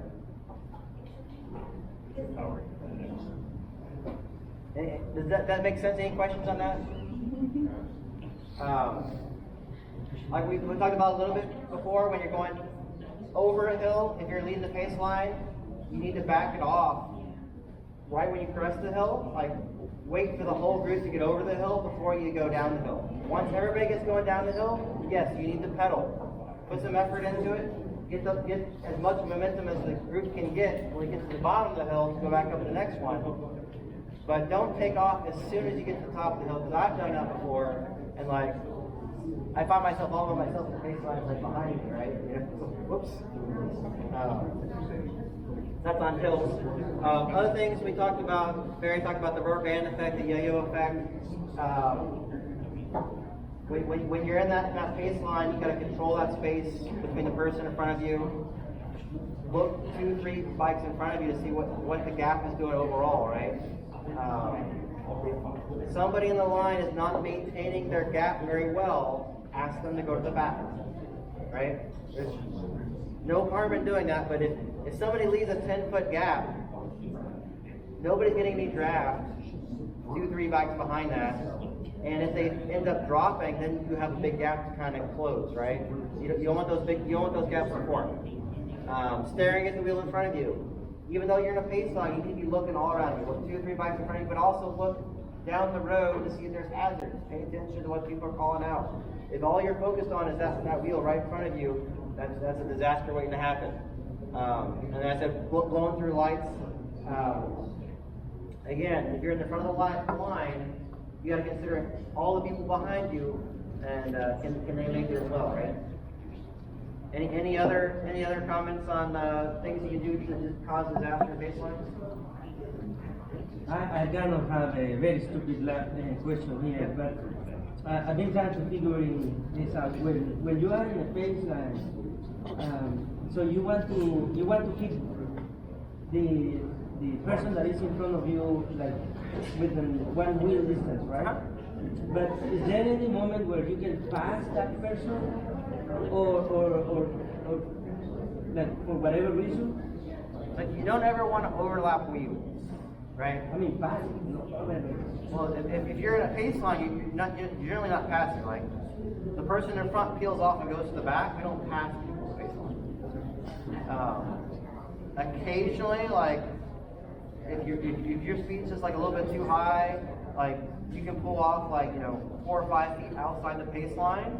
Take your feet off the pedal, stop pedaling, and kind of coast until you slow down enough to re-engage with the pace line. If you don't want to brake right away, but you don't want to pass it.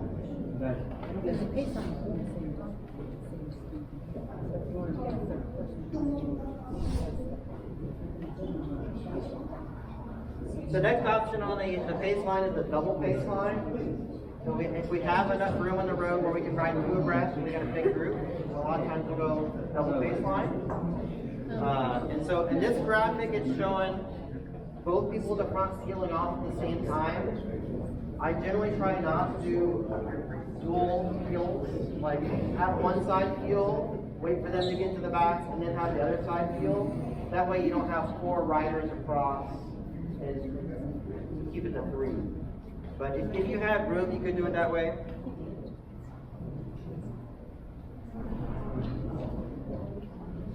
And then the most advanced pace line that we might see would be the rotating pace line. And this is a really good option for crosswinds. When you have a strong crosswind, like if the wind is coming from the top, right, then the people on the top line have a whole bunch of drag from that wind, and everybody in the left-hand pace line has good drag, right?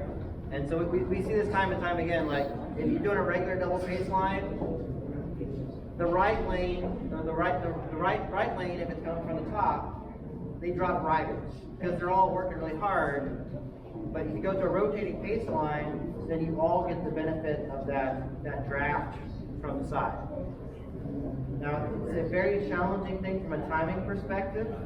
I would not just call this on the fly with people that have never done it before. The way we've done it in the past is we stopped at a rest stop. We said, hey guys, we'd like to do a rotating pace line coming out of this rest stop. Instead of doing it continuous, like this graphic kind of shows, we did like a 30-second pull. So every 30 seconds, we had a line caller, rotate. Everybody rotates one position. 30 seconds later, rotate. Everybody rotates one position, right? And so we get that rotation, but it's very, very regimented. What you got? So how would you indicate to somebody behind you that you're peeling off naturally? Dropping. In general, you just say hey, I'm dropping. I'm pulling, and you're I'm done. How do you tell somebody? Yeah, we already talked about that if you're in the front, you tap your butt. Well, I feel like there's other people in the team that use different gestures. Well, you just gotta talk about that. If you whatever it is you're gonna do, you can talk about it. But some people do a chicken wing. Chicken wing, yeah. Yeah, Yeah, to show which way they're going. Just on the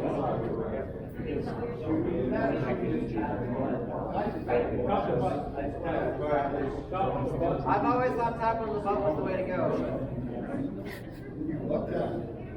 As long as everybody knows what you're communicating, it's not going to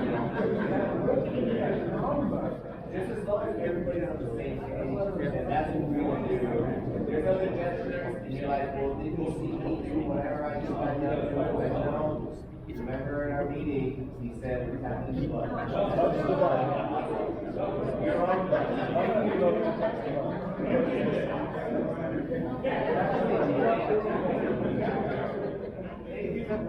So on a somewhat related note, what I thought you were asking about is if you're in the middle of the pace line and you decide I can't hang with this group anymore, let the people know hey, I'm gonna drop. And ideally you do it before you're totally dead tired, because it'd be nice give a little bit of an extra bump in your speed to help the guy behind you close the gap before you pull out. Hey, I'm dropping. Up your cadence 10% for out of 3 seconds or something to give them a little bit of a push. Ideally, it doesn't happen. So one other baseline formation, which it's not too common that we get space to do this. But if you have the wind coming from the side again, you can do an echelon, so, a slanted formation. So you block the wind at an angle. We've done this a few times with like bike around the bay when you're going along the ocean front. You get some room. It's almost always blowing like either from the ocean or to the ocean. It's usually from the ocean. So that's a good spot where you can do this angle formation if you still have a group together. But you got to have the room. And you can see like it's kind of like the rotating pace line, but at an angle. If you do a double, you can also do this as a single line, right? Like you have 4 riders, do a single line echelon, right? And if you have like 1 or 2 stragglers, like say you have enough room for 4 people on the road, and you have 6 riders, then you might just do like 4 riders across and 2 back. Does that make sense? Just do a single. I've been trying for 6 years. It's never gonna happen, guys. It's never gonna happen. That's It's funny, Craig always talks about this. He's like, we need to do the post. Everyone's like, Craig's like, you need to get here, you need to get here. And I was like, fuck you, we're not doing that.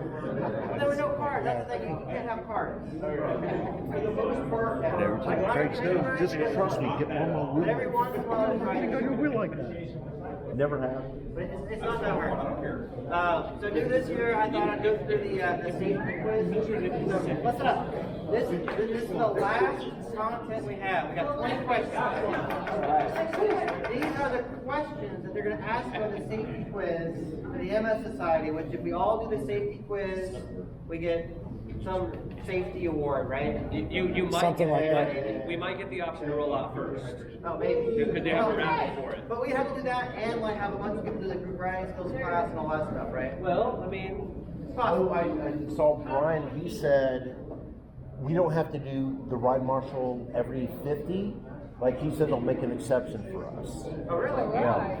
Okay. So it's possible. I think we still need like another 4 Ride Marshals. What do you need? 4 more ride marshals? How many do we Yeah, have so now? you're supposed to have y'all 2. 2. Yeah. We have another No, yeah, you do. You have, what's his name in the back? We have 3. Oh, Alright, well, they're counting numbers. Stephen Campbell. First Campbell. question, what is the cause of majority of Yes. medical incidents during the Wouldn't be able to ACC? Well, all they have to Maybe do know what is sign up ACC for is? Yes.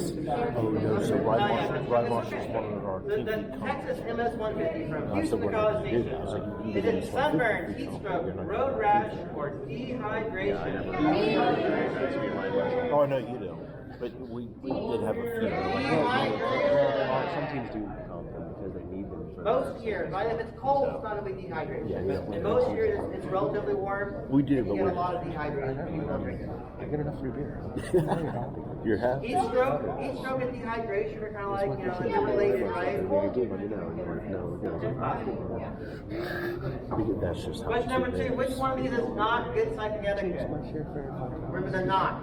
Cyclists should ride as far to the right side of the road as safe to do so. Anybody think? That's correct, right? Cyclists should try to ride 3 abreast. Correct. We should only ride 2 abreast at most, right? Except when dropping out. Question 3, riding safely on a pace line first, a lot of knowledge and trust, blah, blah, blah, blah. If you choose to join a pace line, which of these is the proper etiquette? Ask. You ask, you speak to the front, tag on to the back, and then be quiet about it, or just cut in. D. Yeah, so always ask to join. And if somebody joins ours, tell them to get to the fucking back. Yeah, hey, if you see a random person join our pace line and they don't say anything, do not feel obligated to give them a space. If they ask, hey, can we hop in, just tell them to hop in the back. Norman! Oh, I'm sorry, I didn't mean to say that in the line. Alright, so what's the best way to make left turn? No, you can't turn left. Get off your bike, walk, pull over to the right, or look back for traffic signal very safely. Left lane. Turn left when it's safe, please do so. The most boring answer. Hey. The longest. Never turn left. Never What turn is the left. proper way to You're never wrong if you always turn flag right. the So on the MS 150 and MS sponsored rides, there'll be like, vans riding along the route, trying to help you out if you, are no longer able to do the ride. And they can throw you in the car, they can throw your bike in the back and get you to the rest stop. So how do you get their attention? Helmet off. You pull off the road. The important thing is you take your helmet off and wave your helmet like this, right? You got a question? If you're standing over your bike looking at it, they might assume that you're okay. He had his hand up, so I thought. Any questions? Yeah, now my phone's gonna blow up. Hey, I got a question. Hydration. Alpha.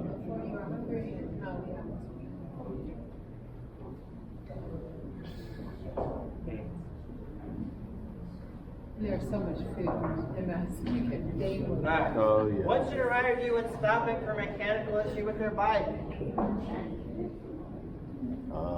B?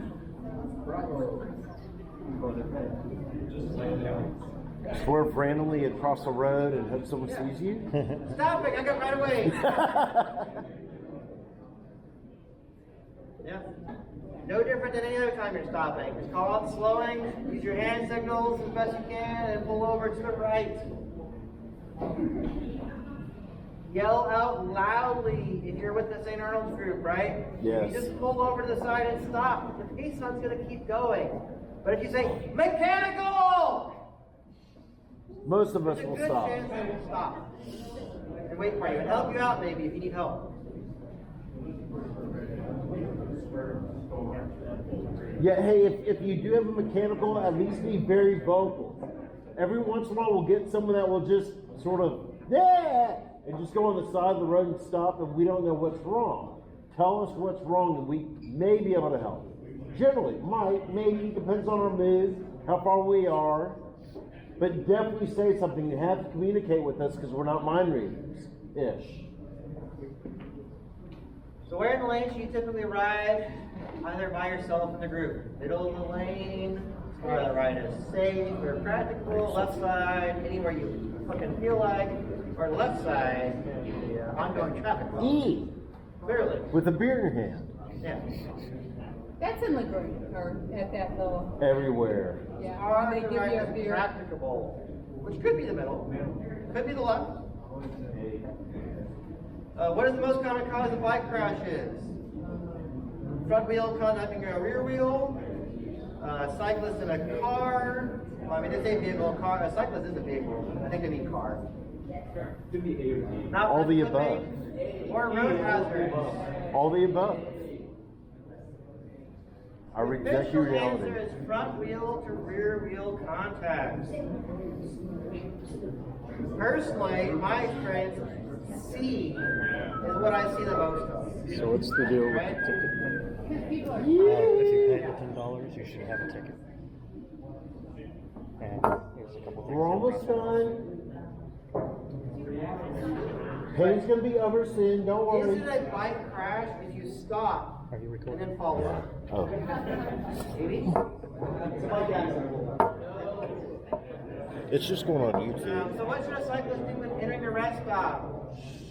Secure your bike, I know. get your water bottles, or stand your bike and wait for everybody to show up, or take your bike with you. Rapid rewards for Cody card.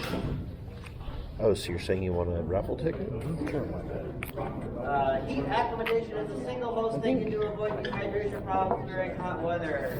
Maybe I'm only drinking water. Oh God, I thought they were all gone. I gave the answer too early. So they're asking which one's false. So it takes 10 to 14 days of heat exposure to get fully acclimatized, and your level of acclimatization is affected by the number of heat exposures per week, as well as the number and duration and type of training sessions you do during the heat, and it goes away really fast. But spin classes do not help. So is it hot? Approaching from behind, the safest thing to do. Yell at them so they can move over. Call out passing on the right or left. passing on the left only, or say nothing. Go be quiet. See, It's cool, it's 45 minutes of hell-based.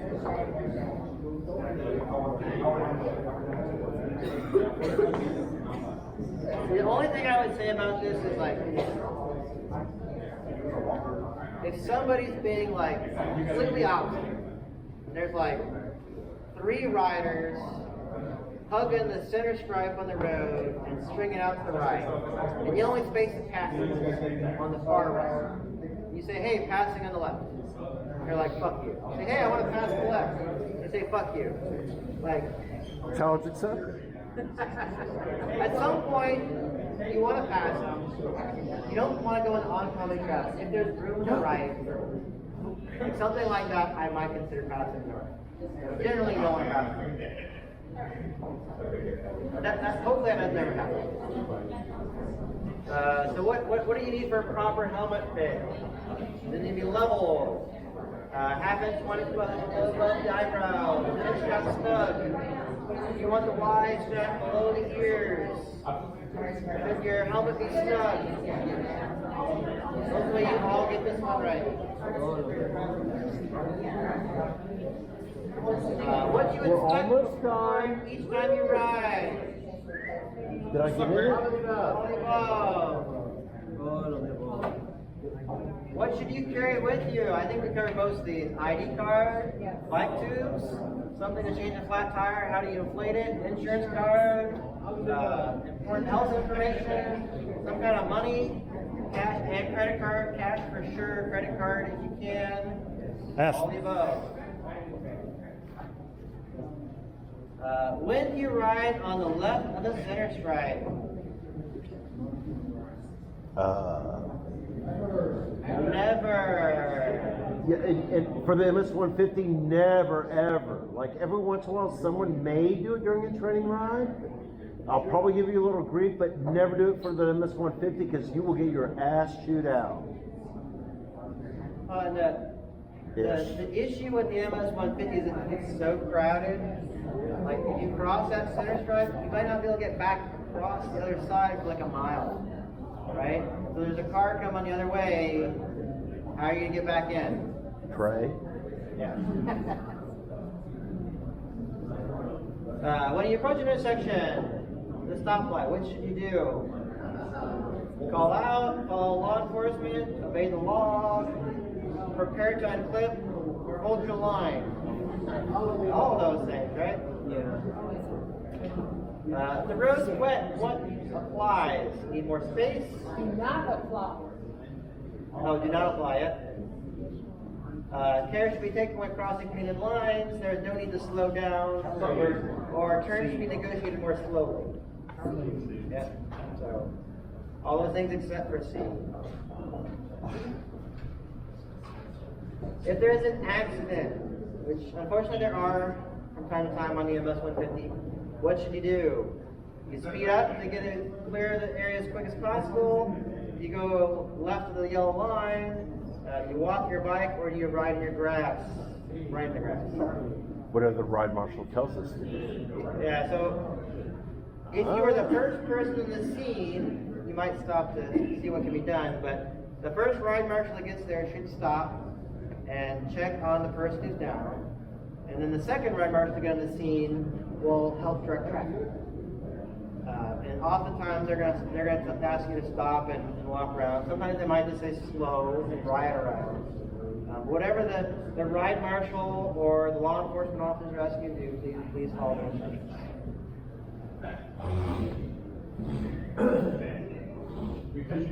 Alright, which is not true. Everybody must wear a helmet.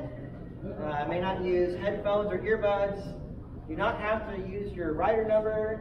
And you must practice cycling safety etiquette at all times.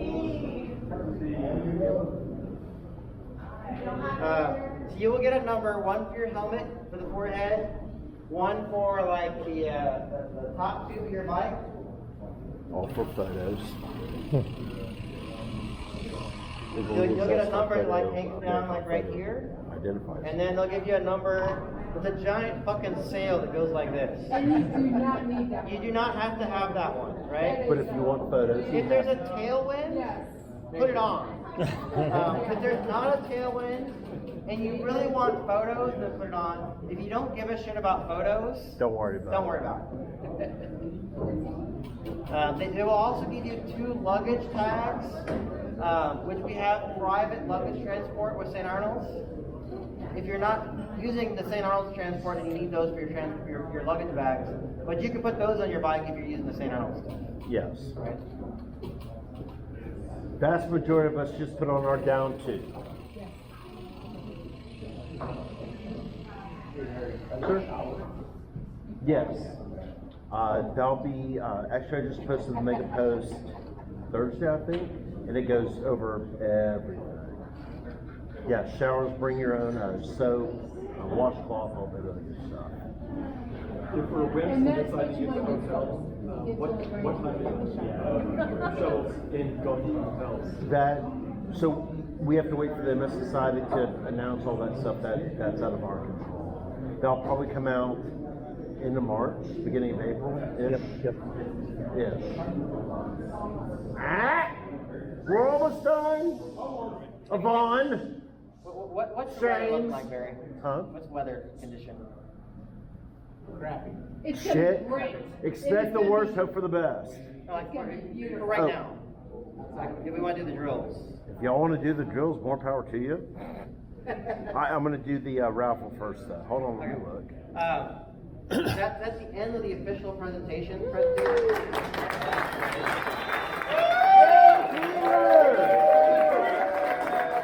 Oh, shit. We may be okay. It may get a little dirty-ish. So we have 2 options to think about this. Well, we have 3 options. We can say fuck all. Yes. Oh, don't do that. Keep drinking. We can bring our bikes to I the like beer you. hall and try to do the drills inside. I'm a little iffy on that because I think this tile is going to be really slick if it's wet. Oh, yeah. And People go everybody's down. bike's going to be wet. Yes. We can do them all we can do a little bit in slow motion. You might get a little bit out of it. And then the third option is we can just like grin and bear it, go outside and get wet. Is the basketball court next door an option? So where we would do it is the parking lot opposite. Hold the on. basketball court. So think about it for just a little bit. I'm going to do like a brief overview of the drills. Barry will do the raffle, and then we'll see who wants to do drills or not. If anyone wants to do drills. If nobody wants to do drills today, hey, we're almost done. If there is interest, we can set up like an alternate drill date, like potentially like next weekend or something. Yeah, we can do that. You know, like after the ride at like 1 o'clock, you can go to the beer garden, get lunch, and then we can do the drills. After a few chocolate booms, yeah. Yeah, right. Well, he's One not year over we did town. it with a green icon, and the green icon was We'll like give you a quick overview on Nate has something. Go ahead. Taps will be closing in 10 minutes, so quietly, if you want to get another one, go grab one. Wait, While before you get another Okay. beer. So what I'm going to do, we got extra prizes. The first thing I'm going to do is 2 $100 promo gift cards, and then we have 17 pizzas for